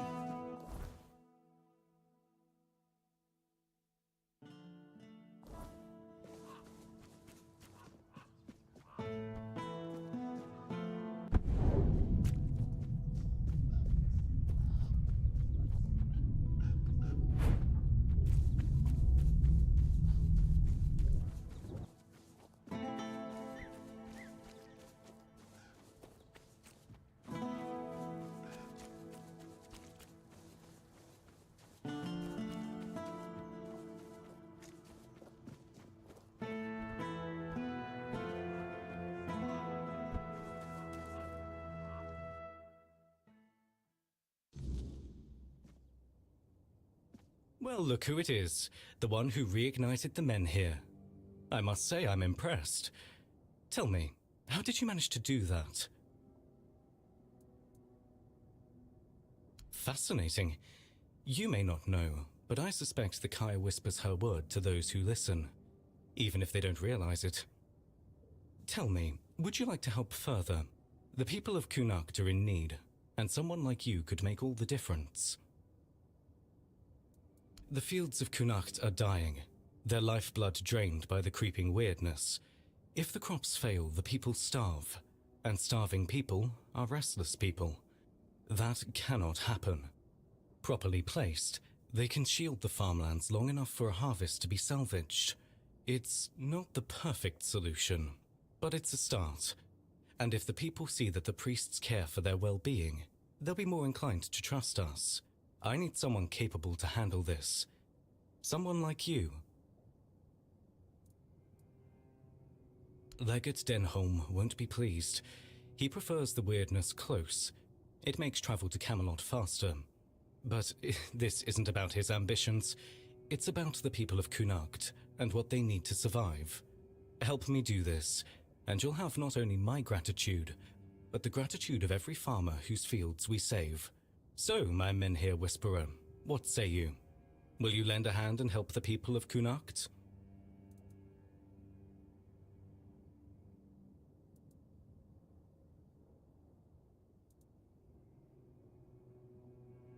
Good.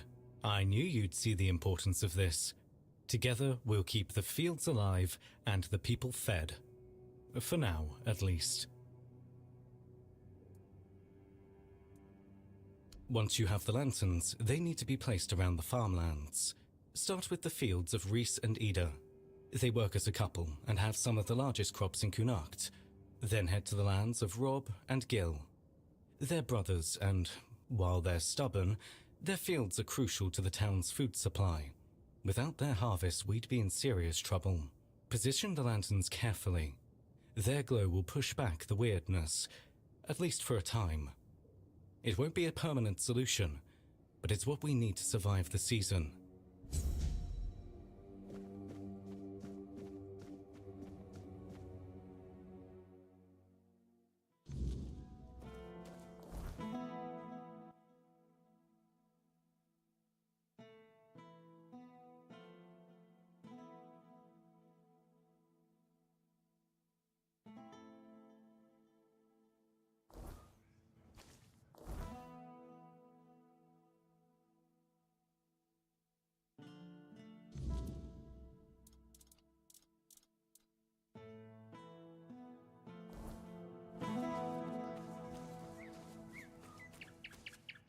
Open up, Ferkit.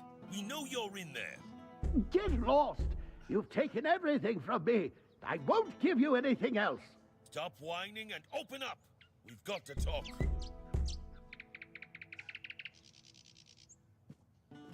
I've had enough of this lunatic. Keep an eye on him in case he gets out. I need a rest. What do you want? Then go be curious somewhere else. We have our orders. Open up, Ferkit! Not a chance! No, you could not, because it isn't your job.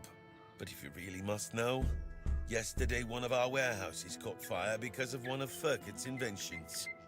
Denham ordered us to investigate, but how are we supposed to do that if we can't question the suspect? Come on, Ferkit! I don't have all day! I don't care! Leave me alone!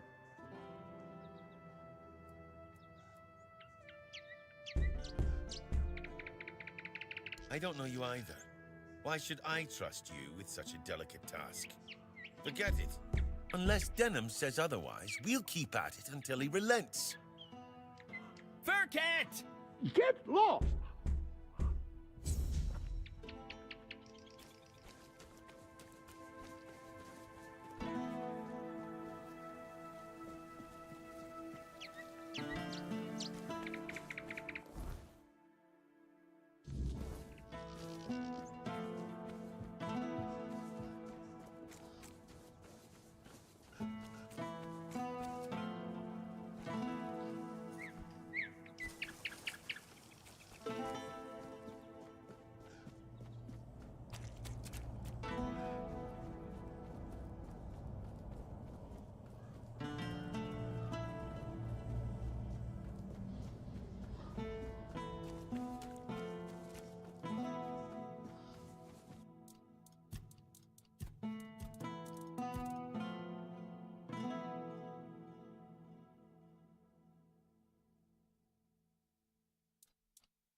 exiled from my...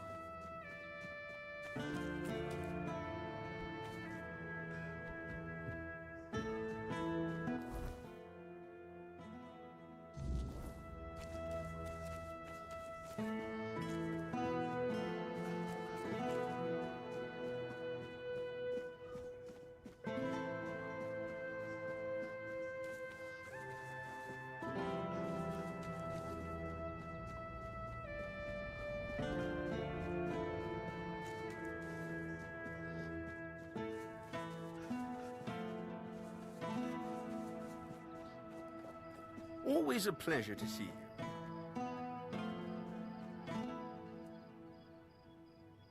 Ah, there it is. Oh, how I've missed this little marvel. Ah, yes, just as I remember. Smooth, intricate, and delightfully enigmatic. Look at those symbols.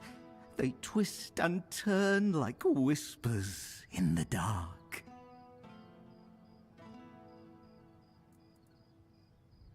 Oh, that faint hum. The way it catches the light just so. Oh, it's like it's alive, singing its own little song of secrets. Oh, I'll treasure it. Perhaps I'll figure out its riddles.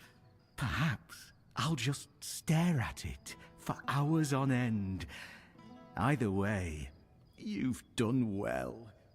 And one more thing. My key. You didn't think I'd let you keep it, did you? A treasure for a treasure, as it should be.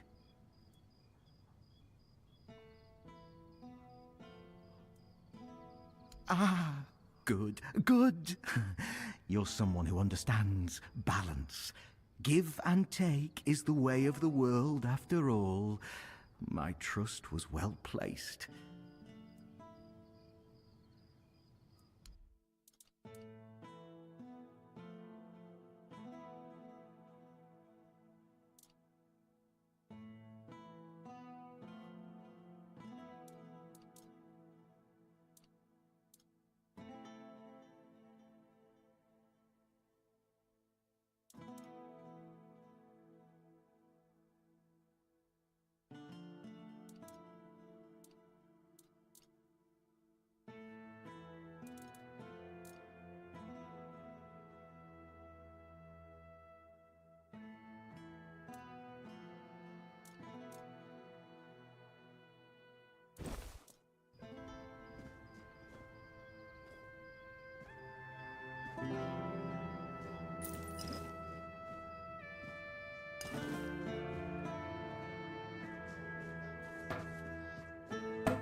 Oh, hello there.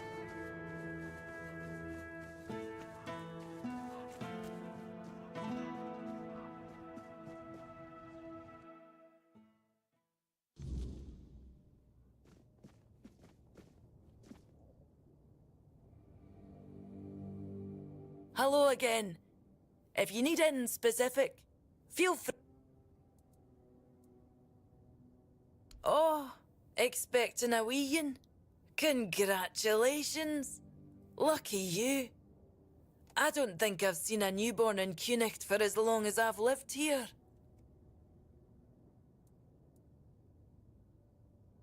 Wise of you to prepare yourselves. I think I have just the thing for you. The Temple of the All-Mother issued this book to instruct their priestesses in midwifery. Speaking of which, if you want some practical tips, you should ask Nianti. She might still remember how to deliver a baby, although I wouldn't bet on it. So, when's the baby coming? Then I hope you get back home in time. A woman shouldn't be left alone in a time like this. Or so I'm told. It's different in the tribes. My mother always told me the story of how her waters broke when she was dragging the weird deer's carcass home. And I was right in the middle of skinning it when you decided to pop your head out. Ugh. Speaking of cultural differences, have you thought about names?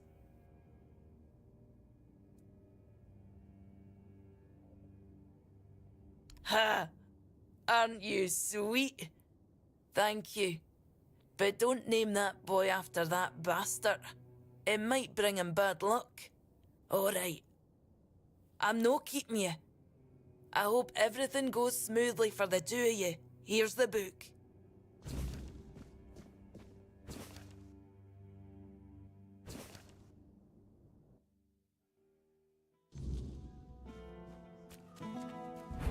Always a pleasure to see you.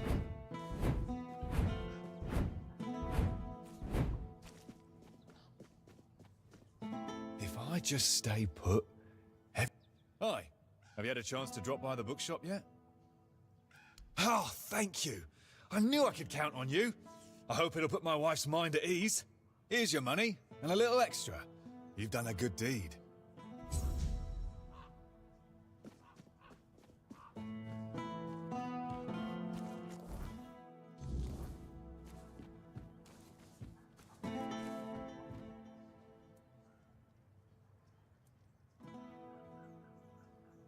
Yes, on my orders. Firkett needs to give me an explanation for a very unfortunate accident in which innocent soldiers were hurt. One of our warehouses burned down. The one where we kept all of Firkett's inventions. My men suspect sabotage, which isn't exactly unheard of around here. I do have my doubts, though.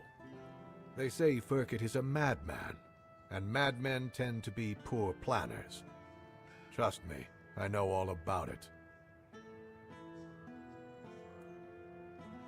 He's a local inventor, and as far as I know, doesn't have the best reputation in Connacht. At the moment, at least. There was a time when he was quite useful. He invented various machines for more efficient farming and other practical applications. But now he's apparently fixated on the weirdness, and he doesn't want to talk about anything else. People are afraid of him. Since you're already here, I might have a task for you. Firkett refuses to talk to my men, and the locals don't trust him. There's a slim chance that anyone would be willing to mediate the matter. But you, he doesn't know you. Perhaps he'll be more open with a stranger and confess the truth. So, are you interested?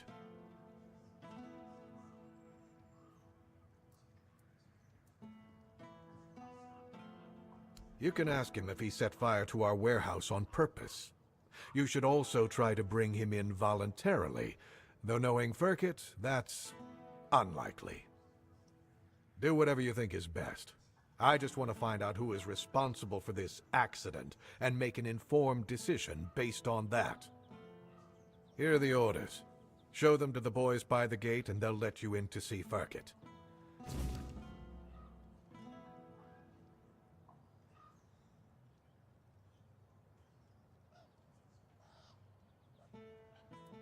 As soon as you find out what happened with Firkett, report back to me immediately.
Help a soul out on your journey, will you?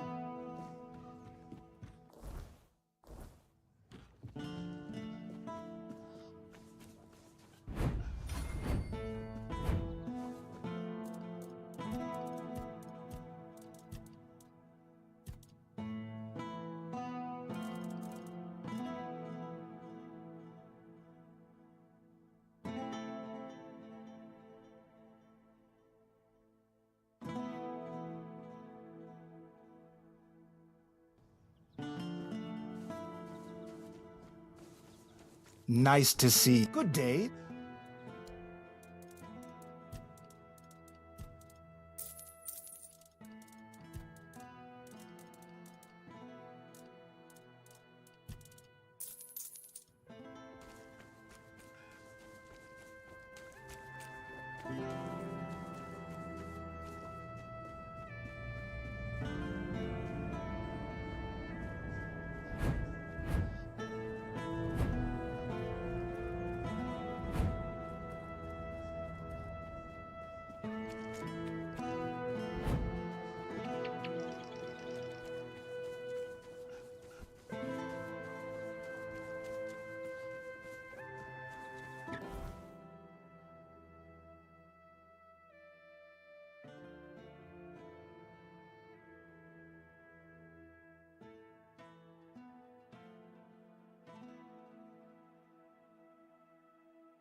The seal looks good. Orders are orders. I'm glad, Ferk, it's your problem now instead of ours. Let's move out, boys.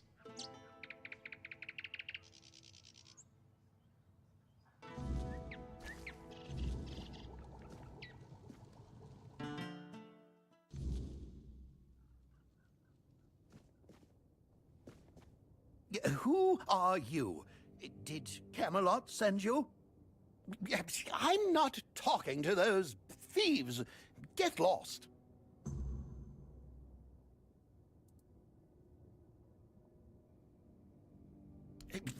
I think it's quite obvious, isn't it? They're harassing an honest inventor. First, they stole my entire life's work, and now they show up with grievances. I'm not giving them anything, and I'm not letting anyone in either.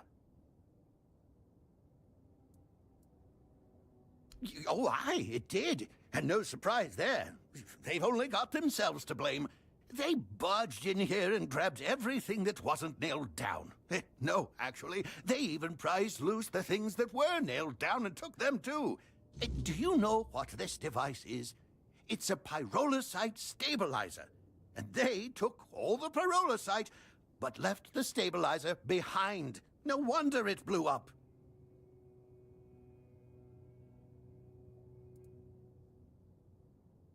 Yes, pyrolusite, my most prized invention.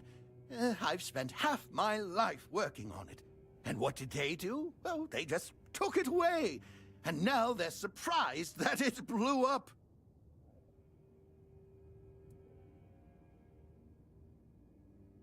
Well, pyrolusite is a wondrous substance. It can create fire anywhere you are. All you need is a drop of pyrolusite, add a little spit, and there you have it. Oh, it also amplifies the power of weird fires. Isn't that marvelous? So, tell me, don't you think it's marvelous?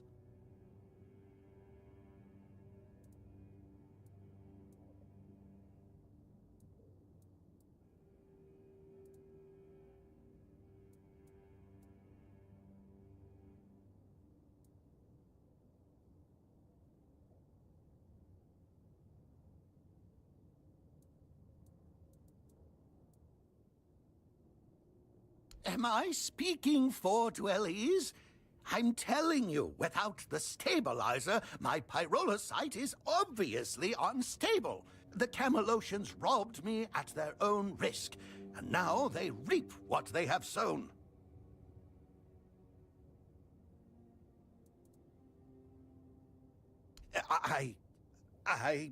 Well, I was pretty agitated at the time.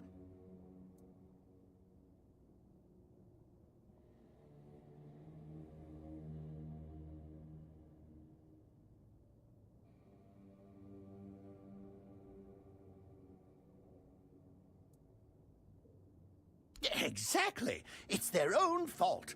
All I want to do is keep living my life and to keep creating. They should just return what they stole. Then they won't have to worry about their safety.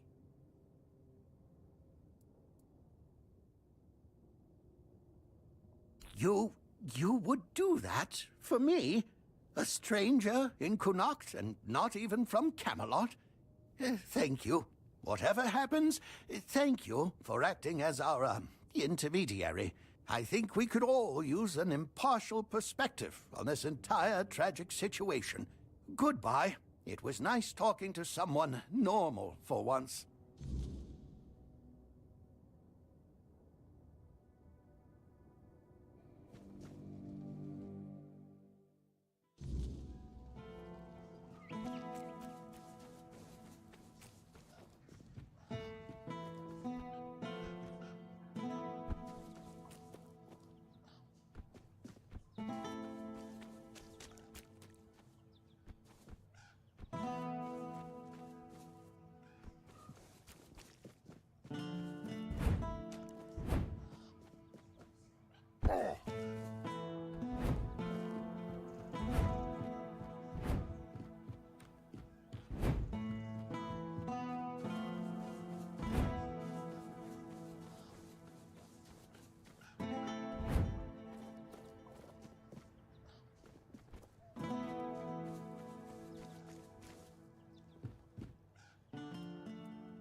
What's happening with Verkut? Is he going to surrender? Or do I need to use force?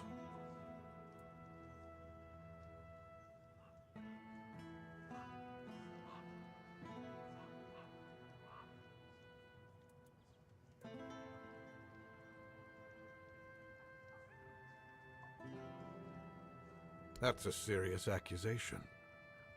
Still, I suspected you might say something like that. I'll be honest with you. Firkett is neither trusted nor well regarded among my soldiers, especially after the accident which, as you claim, they brought upon themselves. Fine. Firkett will stay in Connacht, and his inventions will be returned.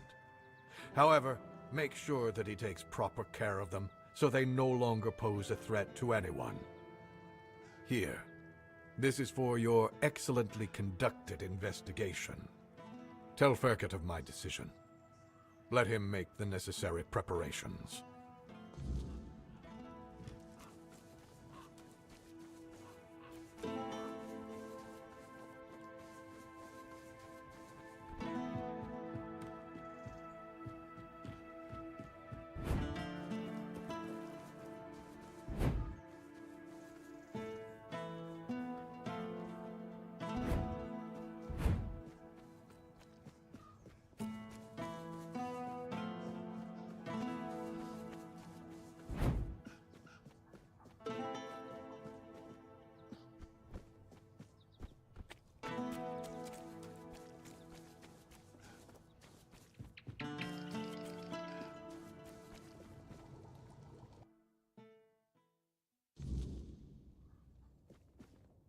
And?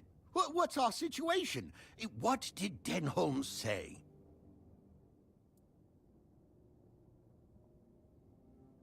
Oh, so does this mean Camelot still has a working brain among its ranks?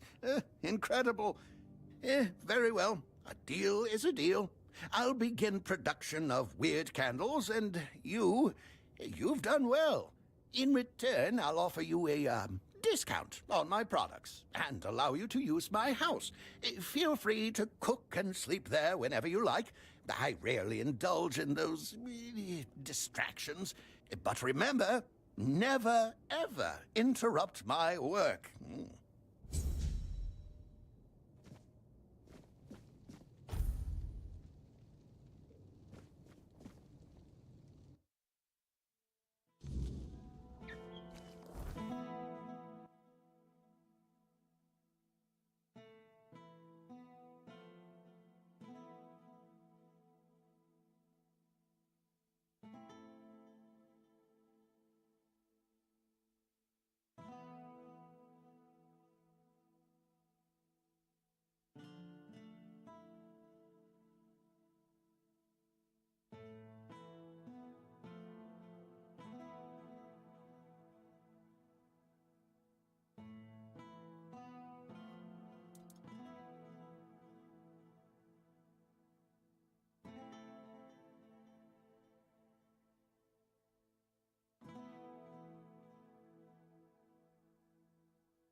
Oh, well, that changes things.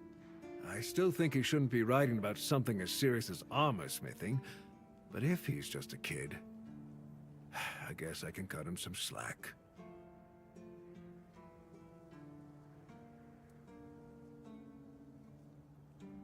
A letter? Yeah, fine. Give it to me. I'll read it. Arnin. Well, Damn it. That kid seems really nice. I'll write back to him. I'll reply to all his letters. I feel foolish for ever wishing him ill. He's just a young guy fascinated by the craft. If I'd heard my teenage self rambling about blacksmithing, I'd smacked myself over the head with a hammer. Thank you for finding him. Who knows? Maybe in a few years he'll grow into a really promising apprentice.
Always a pleasure to see you.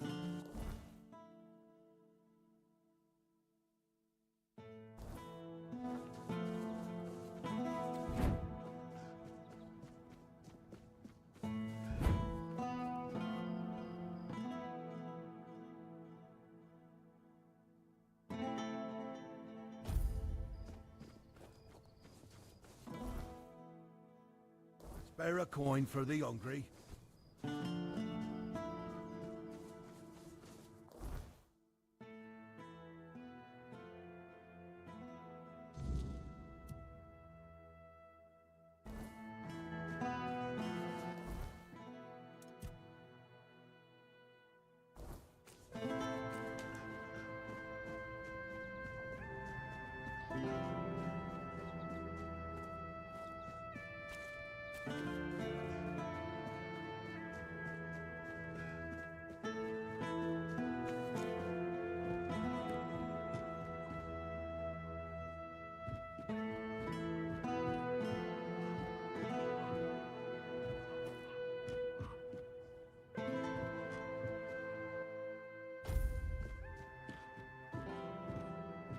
Oh, an adventurer.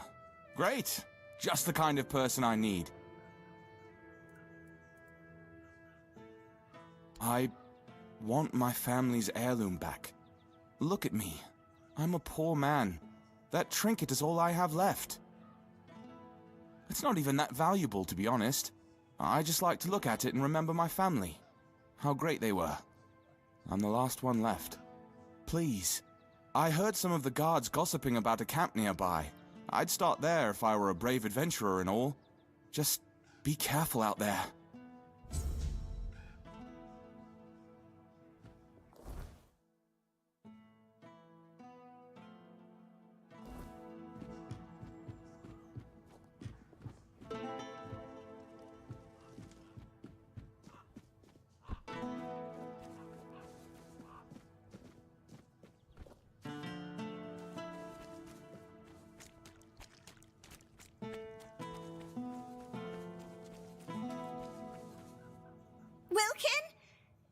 Wilkin! Damn it, Wilkin! Is that you? Oh! I'm sorry, I didn't see you there. Say, have you seen a pig running around?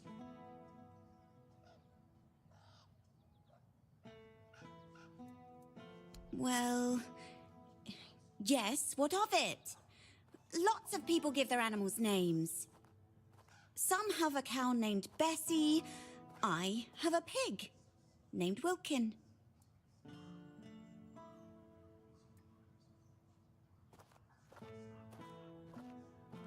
Is it? Well, perhaps I'm just more creative. So what?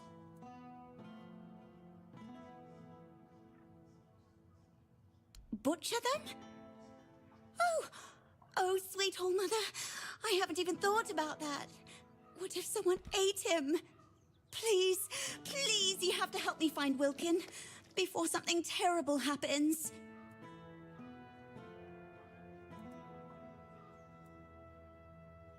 Well, the thing is, Wilkin's not really a pig. He's my lover. Well, he's a pig now, but he used to be a man. He was one of Camelot's soldiers. The thing is, I might have done something really stupid. Look, I just wanted him to be happy with me.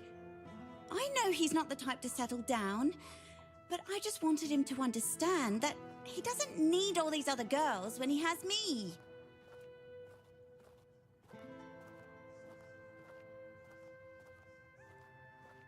I went to see a witch that lives outside Connacht. See? Here. I'll show you on the map. They say that if you really, really want something, she'll appear and grant your wish. To be fair, I thought it was just an old wives' tale. I mean, nobody can live that long. Not even a witch. But I decided to see for myself, and there she was. She gave me a potion. She told me to add it to my beloved's meal, and that would be it. He'd be right by my side, as happy as a pig in mud, just as I wanted.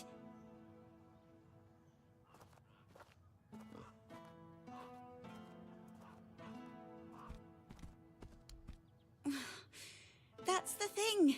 She disappeared. I went back there, but there was no sign of her. It's like she was never even there. And then Wilkin disappeared too. Now all I can do is hope that he hasn't ended up on somebody's table.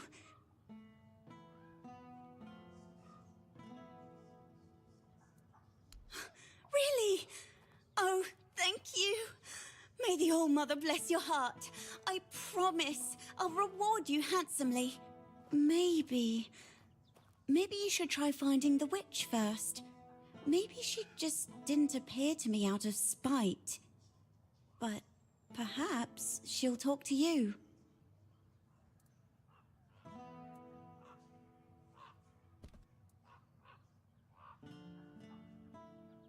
Oh, that's for sure.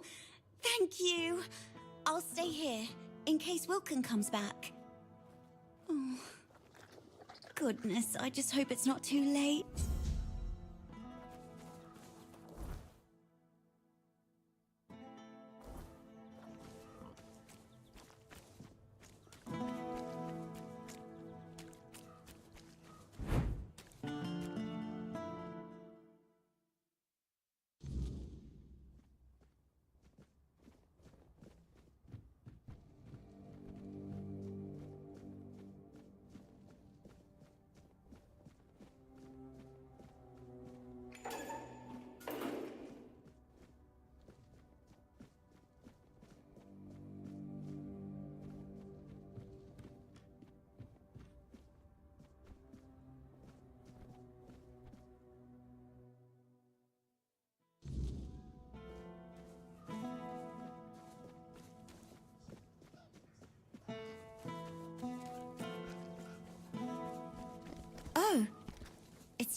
Thank you.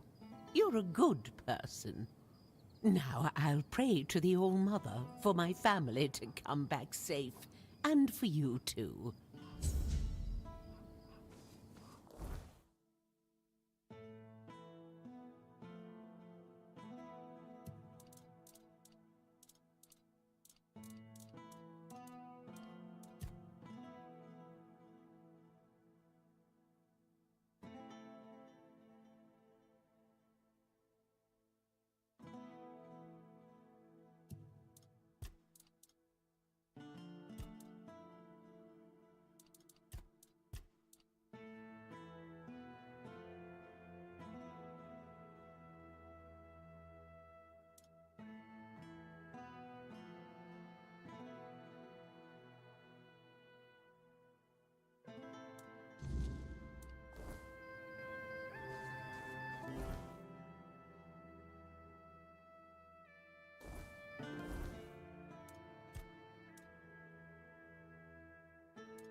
Help a soul out on your journey.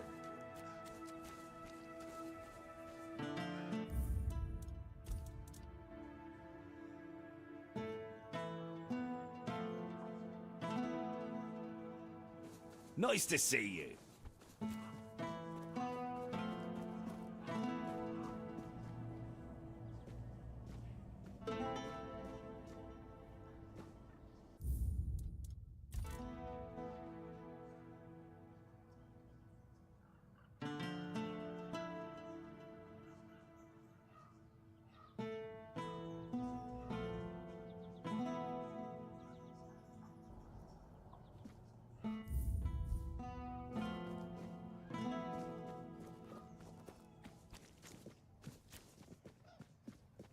I am an outcast, exiled from my home by the Red